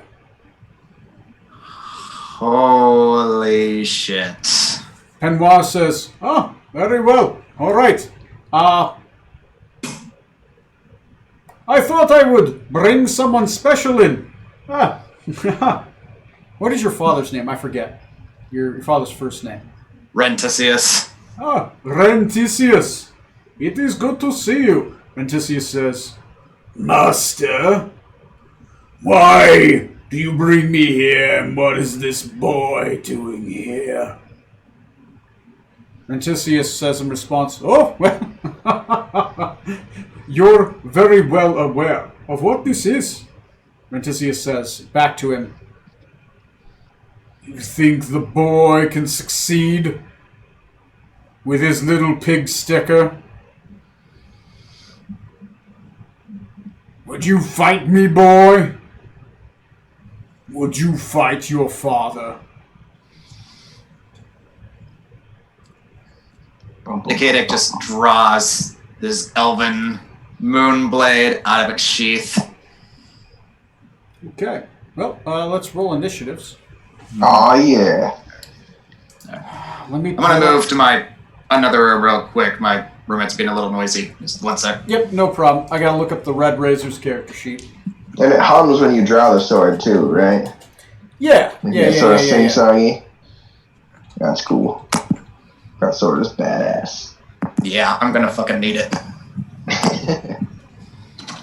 Advisor Rentisius Thornbrook. There we go. That's the character sheet I needed. It's fine. It's fine. It's fine. This is fine. It's fine. If it helps, he has a -1 to his initiative. Oh, of course. That's the one disadvantage he has with the fucking peg leg. Alright. So you have to beat a 0. For sure. Oh, for real? Yeah, I rolled a 1. 1 minus 1 is 0. He's not a quick man. His legs aren't quick. Leg. His leg is not quick.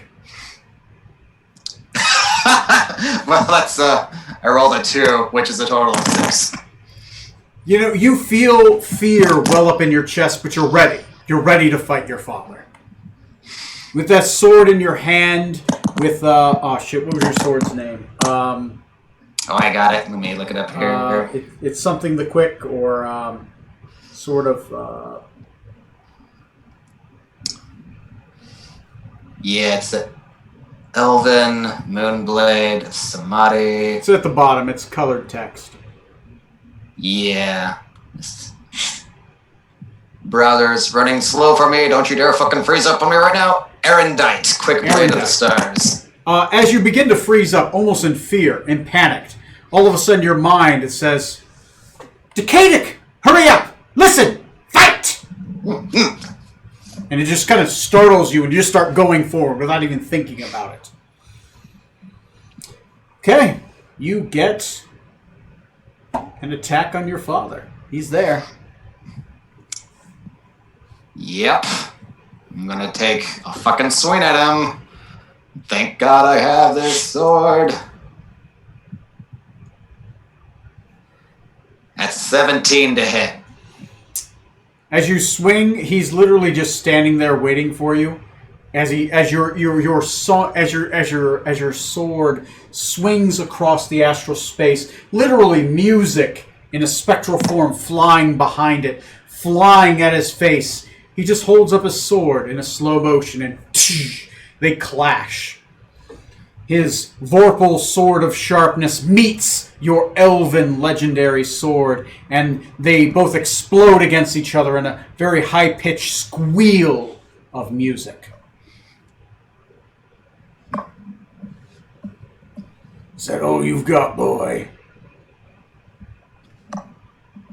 I have a lot more than you've ever credited me for, old man. All right then, boy. Keep your head on your shoulders. And he's going to make 10 attacks against you.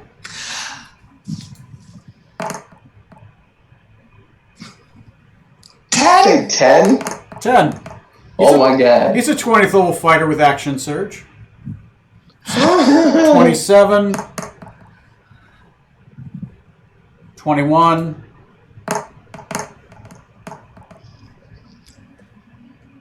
18? Does 18 hit? I didn't cast mage armor, so yeah, 18 will hit. I'll use a fucking shield reaction to block one of them. Okay. What's your AC? So my AC would now, that's plus 5 would be 21. 21. Of his first 5 attacks, only 3 of them hit. Next 5 attacks, that's a hit.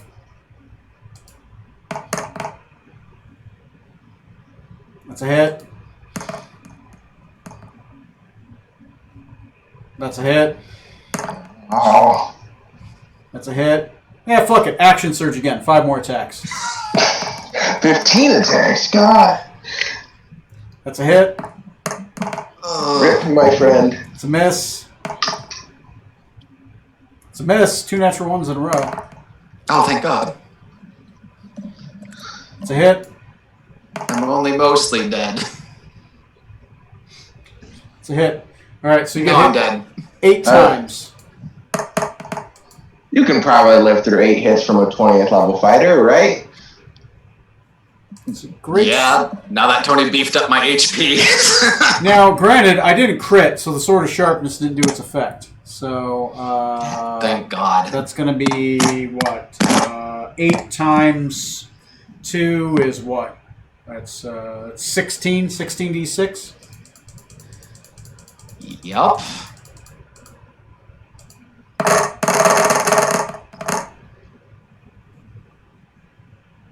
I gotta re-roll those d1s. Do you, though? Do you have to? Yeah, he's got that fighting style. Okay, that's 85. I am surprisingly still alive. All right, round 2. What do you have, like 10 health? 16. Nice. Here's your chance. Take him out. God. And I'm already in the astral plane, so I can't use my astral retreat. God damn it. Does it take you to the material realm to retreat? Right? You wake up in bed for a moment. Man, I should have used my hellish rebuke. God damn it. Man. Okay. Having dealt with that, fuck it. I'll cast Far Step on myself, bonus action, teleport. Not the full 60 feet away, just like 20 feet away from him. Okay. Just 20 feet away? Yeah, just a little distance. Okay. Anything else? Yeah, that does leave me with an action. Did you want to attack and then teleport away, or? Yeah, you know what? Yeah, I'll do that. I'll if you'll let me, I'll try to take another swing at him and then teleport away. Okay.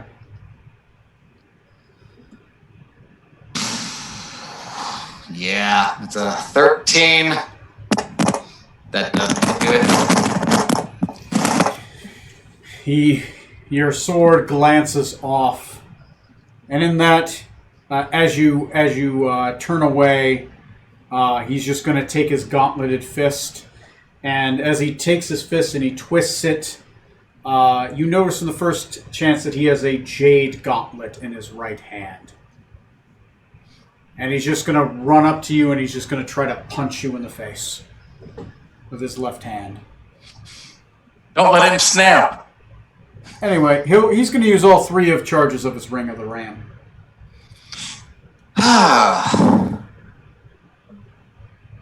Say roll to hit. 26. That hits. Oh shit. Here, give me a second. I can't.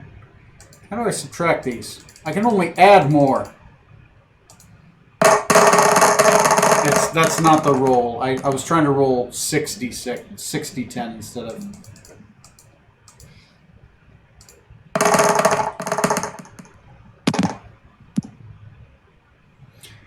He punches you into consciousness. You wake up in your bed, bleeding from your eyes and your nose, with 1 hit point. I'll telepathically call out to Scarlet.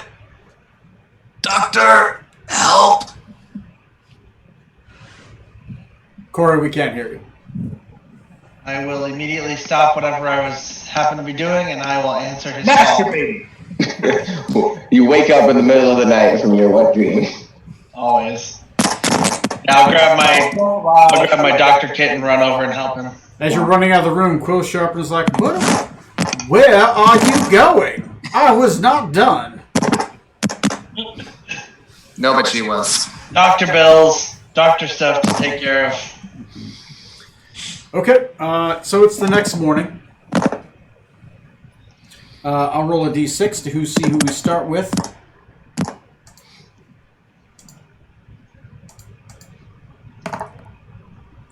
I rolled a 2. It's technically Tom. All right. Okay, he's there. Good. Yeah, I'm around. Sorry, I was just off screen while that was going on. That's fine. What's up? It's a 2. It's your turn. Roll your rolls if you know what you're going to do. Oh, okay. Normal flight stuff. 15 again. I'm very consistent on that today. 15. That's at this point you know that's 2 successes. Corey, what are you doing and how many successes you get? I'll probably just keep an eye on Decadic and see what's going on. Okay, helping out Decadic. Speaking of Decadic, what are you doing? The thing has no charges in it so far. Yeah, if I'm strong enough to get on my fucking feet, I'll burn another 5th level slot to fuel the engine. I will say that it's a disadvantage, but because Corey's helping you, it's a straight roll. All right. Because you are at like you're healed, but you're like you got like a swollen eye right here, right? Yeah. You have like these bruises across and like a cut motion across your body, right? Because it's psychic damage. Mm-hmm. So straight roll. That's 21. 21. That's some successes. Trey, what are you doing? Same old, amigo. Okay, roll it. The sciencey jiggy thingy. How much? Huh? How much? Oh, I only got an 8 this time, though. An 8.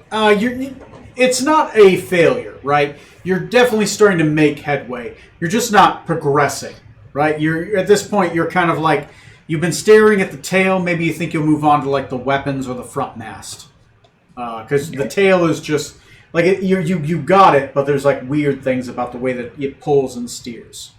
Neil.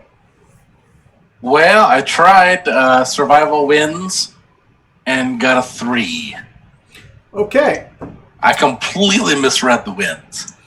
You drove it right into the winds at this point. Matt, what are you doing? Can't hear you. Can't hear you. Muted. Yeah. Muted. Not bad. I'm attempting to meditate again. I got a 15 this time. 15. Put a success on the board, sir. Okay, go ahead and roll me 2d4 minus 1.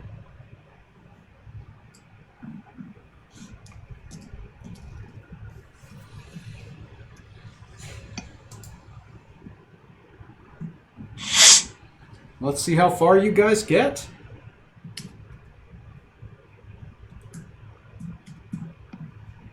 Two. It's not bad.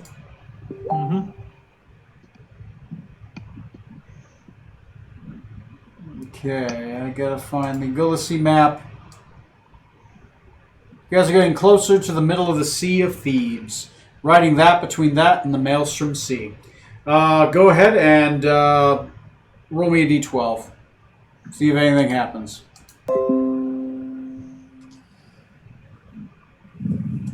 Rooting for you guys. So far, Decadic's been getting all the attention from the universe. I rolled a 6. Thank God I did not. I got a 1. Add 12. Corey? Neil? 4. Anybody else get a 6? Nope. Not this time. A day without anything bad going on. You guys are in the middle of the sea, in the middle of nowhere. Occasionally you pass by a ship, but very quickly. You guys are going twice the rate, like 1,000 feet in the air. At this point, they think you're a Magocracy ship. Okay. Night passes by. Another day. What day are we on currently? Good question. I think we're on the 10th? Or the 9th? We're in the 8th, 9th, or 10th. I lost track. Yeah, I think the 9th. 9th? Okay. This is the morning of the 9th. All right. I roll a d6 and see who we start with. Welcome to Travel Time in the Dungeons and the Dragons. 5. 1, 2, 3, 4, 5. Johnny, we start with you. What are you doing? No charges in the engine. Yeah, that'll be Decadic's thing. I'll be doing that. No, take it. I got a full rest last night. You got a full rest. Okay. The swelling has gone down. You have a shiner, right? Merifius definitely is concerned, wondering if you want like some balm on your eye, but that's about it. Yeah, I'm good. I'm fine. Okay. I wish I had sunglasses to wear. I rolled a 22 for Arcana. 22, that's some successes. Okay, Trey. Everyone pre-roll if you want. So we can just kind of... Oh, shit, I clicked the wrong thing. Hang on. Load! Here we go. Same shit, different deal, 10. Not making too much headway. At this point, you think you're going to move on to the guns or the front first. The tail is I just... probably would just let it rest for a while in my brain. Mm-hmm. You're definitely working towards it. Neil, what do you got? Survival wins 18. 18. That's some successes. Matt. Meditating again. And I got 17 this time. 17. Add a success towards that meditation, sir. Tom. 20 on my flight. 20 on your flight. That's a good flight. Corey, what are you doing? I'm going to study medicine. Study medicine. Okay. Yeah. Go ahead. After what happened to Decadic, I kind of want to be like, what's going on? Yeah. Ideas on how to fight psychic wounds. Okay, go ahead and roll me a medicine check. Oh, I thought I had it ready. Okay. 27. 27. That's really good. You got a decent idea on how to heal psychic wounds. You think possibly you might be able to apply like a soothing balm over like a vapor rub, right, to help them sleep. And if you do, you think it might decrease some of the wounds they might take. At least help them heal because they'll be more in a relaxed state. Yeah, they'll still get hurt, but it'll be easier for them to recover. Yeah. At this point, you've discovered Vicks vapor rubs. Just like Mom used to do. All right. Okay, everyone roll me since it's the night of, roll me a d12. Oh, wait, sorry. 2d4 first. 2d4 plus 3, because you guys did so well. 11. Nice. 11. Let's see how far you guys get with 11. Max distance. That's crazy. 1, 2, 3, 4. Yeah, at some point we probably want to get back down into the water, right? Yeah, before we get there, we definitely want to land in the water and come and approach Shirokugan itself by sea. Yeah, maybe once we actually see signs of land. You guys are 5 hexes, you believe, which is 5 times 30, 150 miles. So I think for the end of this day, we're going to come sailing down, or at least planning in the morning on our way in. We're going to come down and. Okay. Good idea. So you guys, all right. Let me roll me a d12 to see if anybody gets anything weird or special or. Got a 4. I got a 12. 9. 4. 7. 5. I got a 1. Nobody Nope. got a 1? Okay. The night goes by without too much issue. The Vicks Vapor Rub is doing its duty. Oh, thank God. Not saying you're not training, like Matt and Johnny, you guys do train a little bit at night. Right? You don't have to fight your father again, but it's definitely some training is going on. Can you can the Vicks Vapor Rub and then sell it?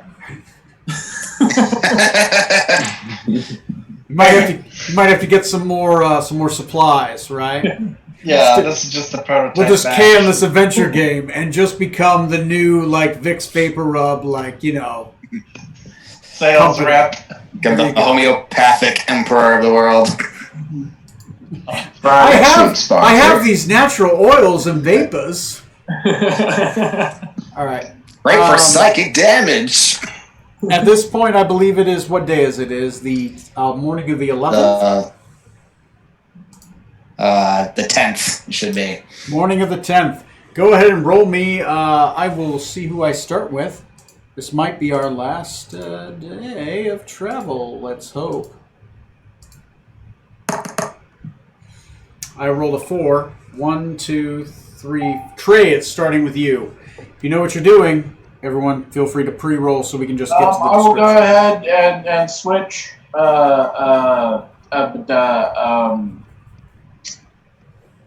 focus Okay.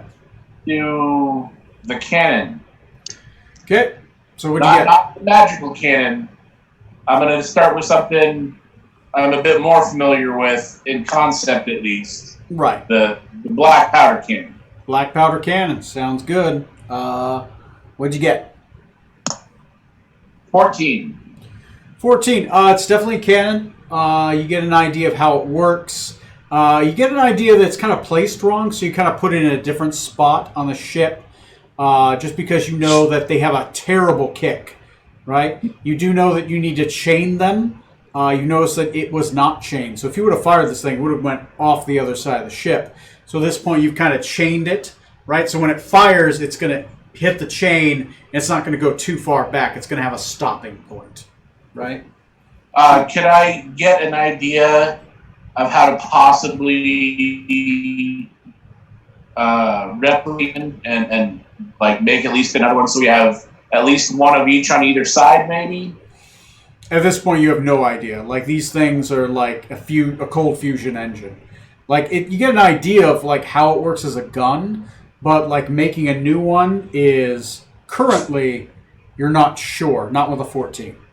Okay. But you can over that time. That would be my focus then, if we have more time to study.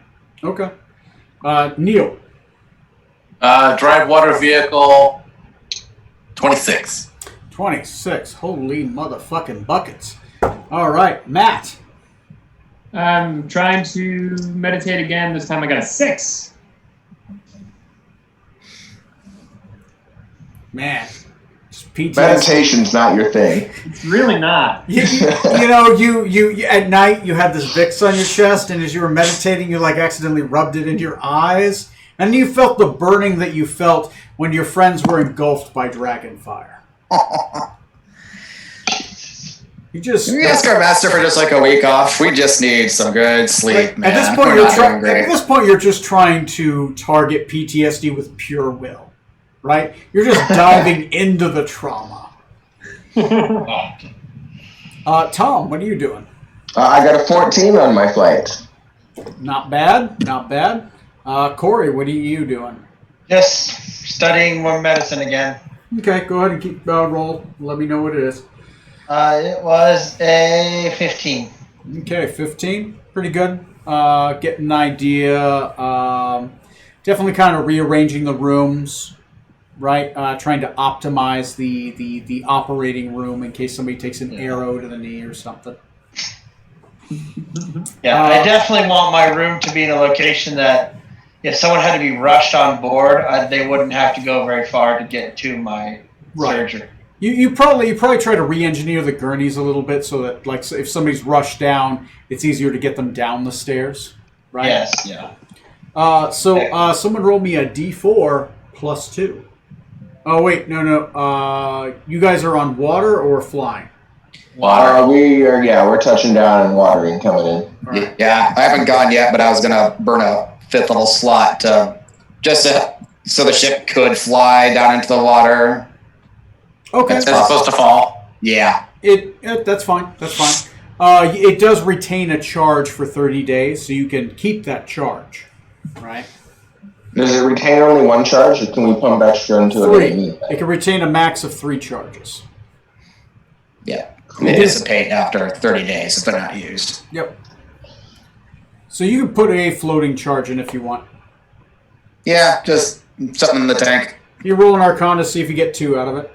Yeah, I got a 12. So you put 1 in. All right. So go ahead and roll me a D4 plus 3, technically, because you guys did so well on the navigation check. 4. 4.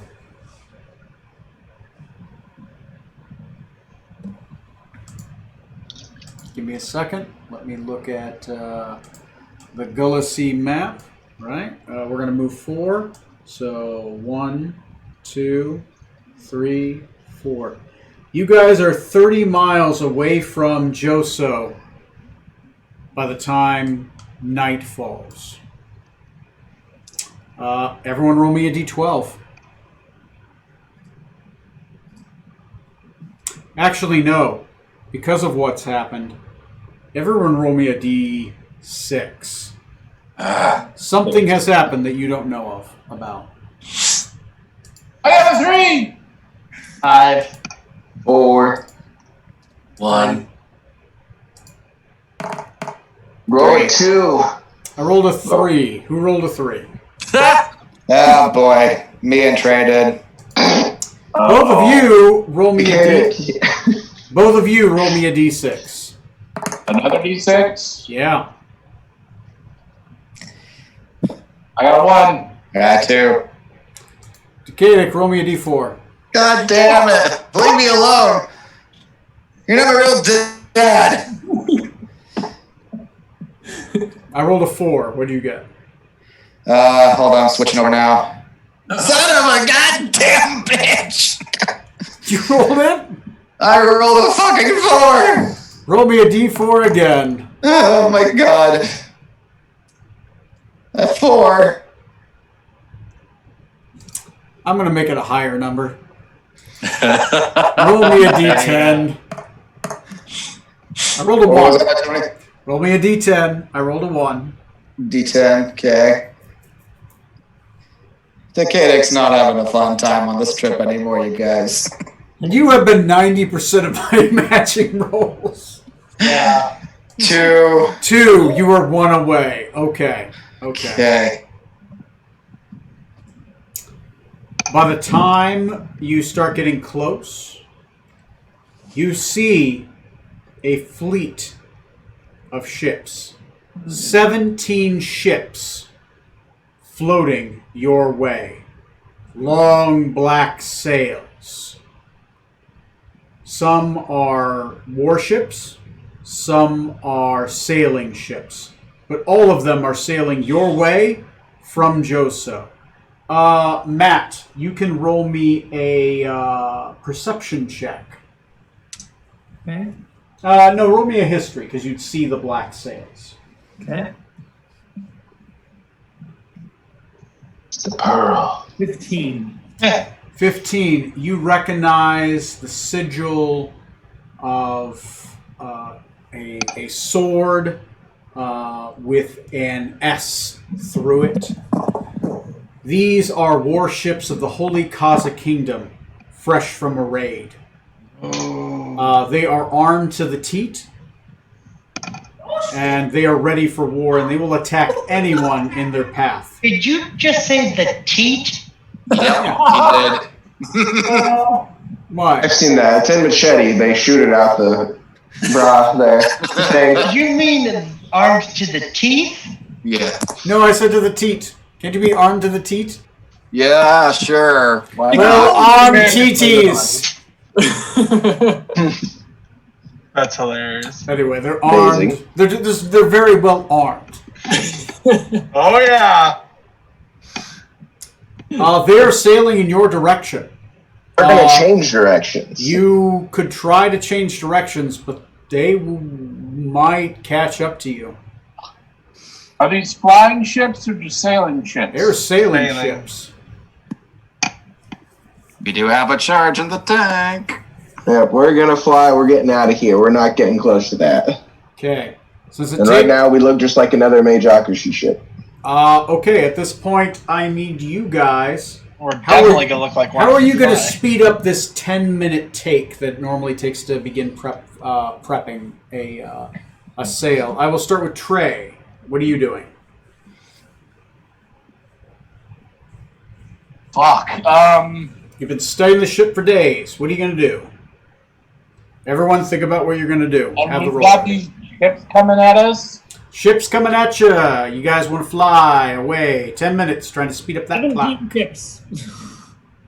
I will assist in Yeah. Okay. You're assisting somebody. Who are you assisting? I'll assist someone in some way. Decading. Assisting Decadic. Great. Matt, what are you doing? I am going to use an acrobatics check to help get the sails back up and keep my footing. Yeah, you are monkey jumping around. You're grabbing sails. You're like pulling stuff. You are trying to be where someone needs to be to pull ropes. 11. That's 11. That's a success. Tom, what are you doing? I'm going to be using my persuasion to rouse the crew. Wait, is persuasion the one I want? Hold on, let me check. Yeah, we'll use persuasion to persuade the crew to hop to everything faster and holler at them. Okay, you are hopping and screaming. Roll me a persuasion or intimidation check. Your choice. 15. 15. Okay. Johnny, you get advantage to whatever you're doing. Well, I was thinking, and I don't know if this spell can be used like this. Uh-oh. Can you guys hear me? Yep. Yeah. Sorry. A little bit. Froze up again for a second. Yeah. Mhm. My internet's being stupid. I know the spell can be used in this way, but could I use Skyrite to try to, like, put clouds, like, between us and the oncoming ships so they don't see us? So we can try to lose them? It's creative. Go ahead and roll me an Arcana check to see if you can. Okay. Did up there. Ouch. With advantage? Technically, Trace, I don't know. you have advantage because Trey's helping you. Yeah, okay. And good thing, too. That's a 23. 23. All right, that's a success. All right, you're able to like put clouds in the way. It delays them a little bit, so you can try to get those wings out to see if you can make flight before the ships catch you. Neil, So they can't zero in on us. I'm sorry. What are we doing? you guys are trying to. Normally, with a full crew, it takes 10 minutes to get the ship ready to be able to fly in the sky. Neil was gone. Basically, what happened is we came down and we were getting closer, and we basically run into a warship fleet from the Holy Casa Kingdom. Oh, We're getting the fuck out of there. did you use persuasion or intimidation? I use persuasion. I'm going to use intimidation. Okay, go ahead and roll it. It's a 27. Ow. 27. Damn, you intimidating, son. That is success. You guys need one more, and it's down to Corey. Oh God. Oh God.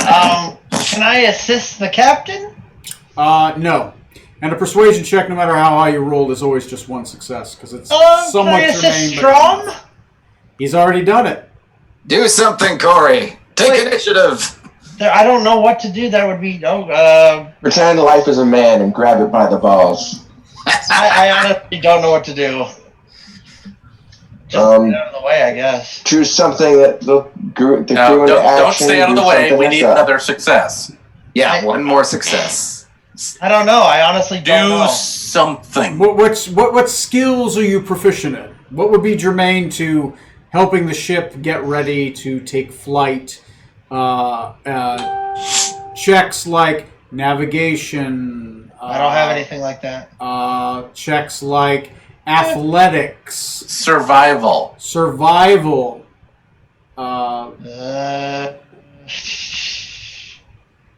Nothing that I'd be that successful at. Like We just need one. sleight of hand, dexterity stuff, maybe. Medicine. What's your survival? My survival is +3. Do it. Do it. Yeah.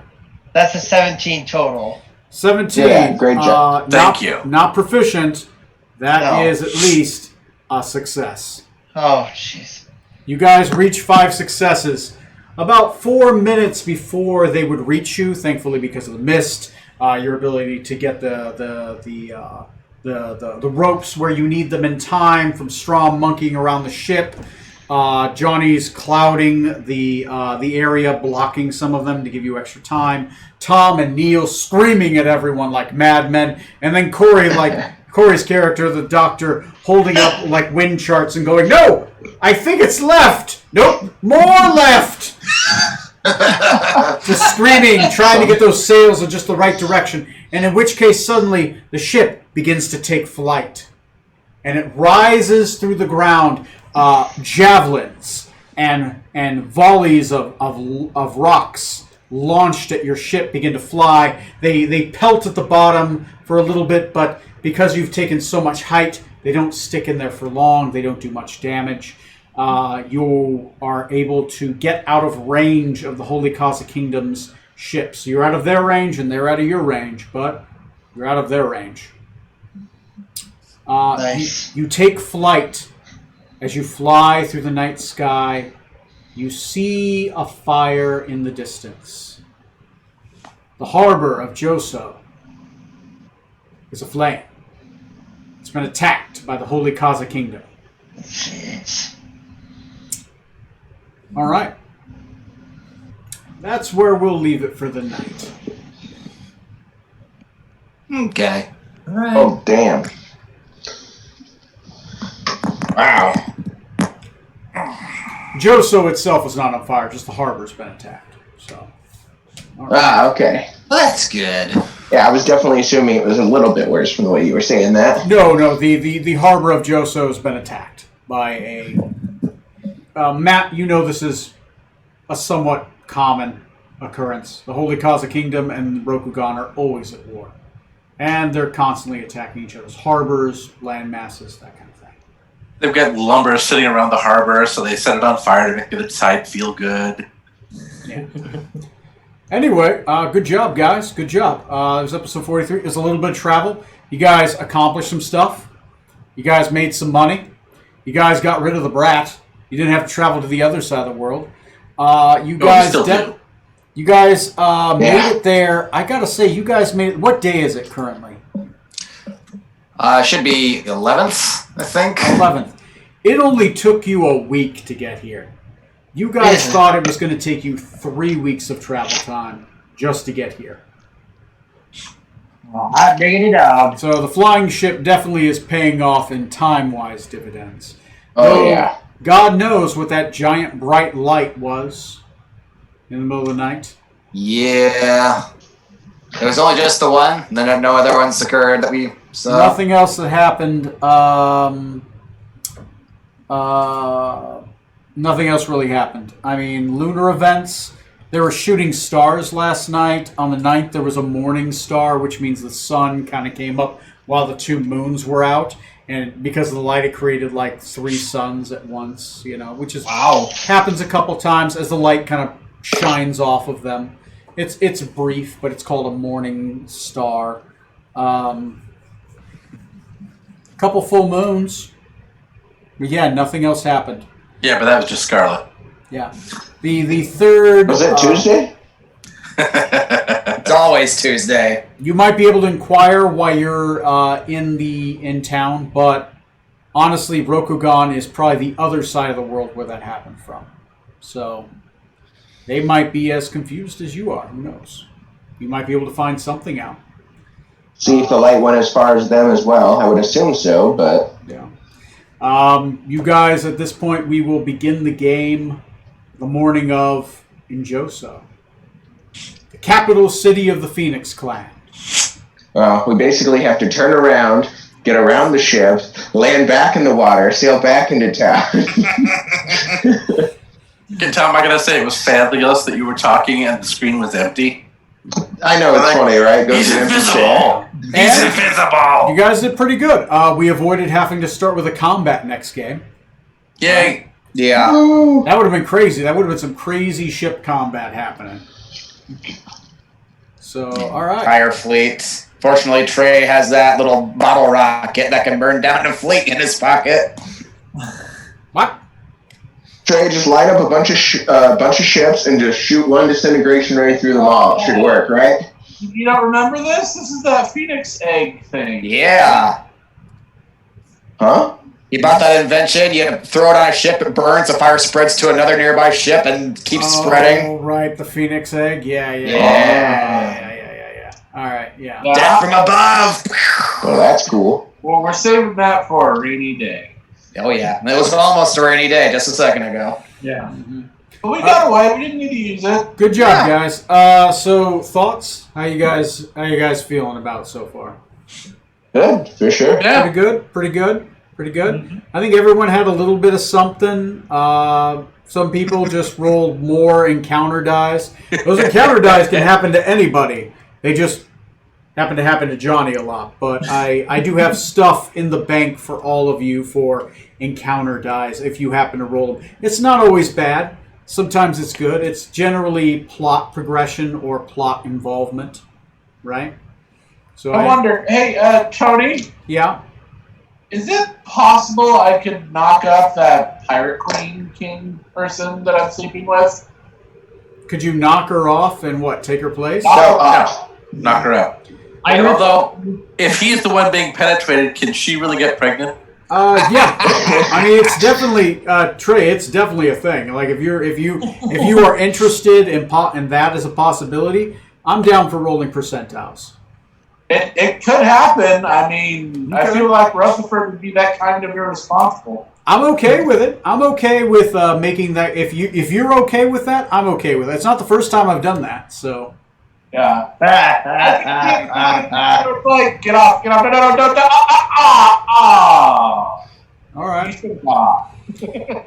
I should have taken the manacles off. There you go. Okay, cool. That's definitely a thing. Yeah, if any of you guys else are interested in something in roleplay, let me know if you want to see something more, something less. Like the D12 or D6 rolls, whenever that happens, it's basically like, okay, whose turn is it for something to happen during the day?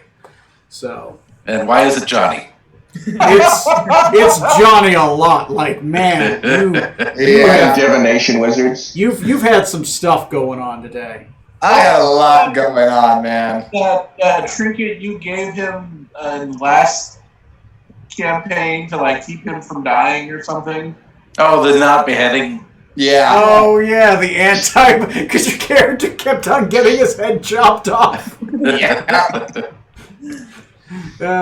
You had to specifically buy a magical item to just stop that from happening. Yeah, it was getting annoying after a while. Yeah. That was awesome. Yeah. All right, guys. Good job. I'm going to stop recording and stop streaming. I'll see you guys on episode 44.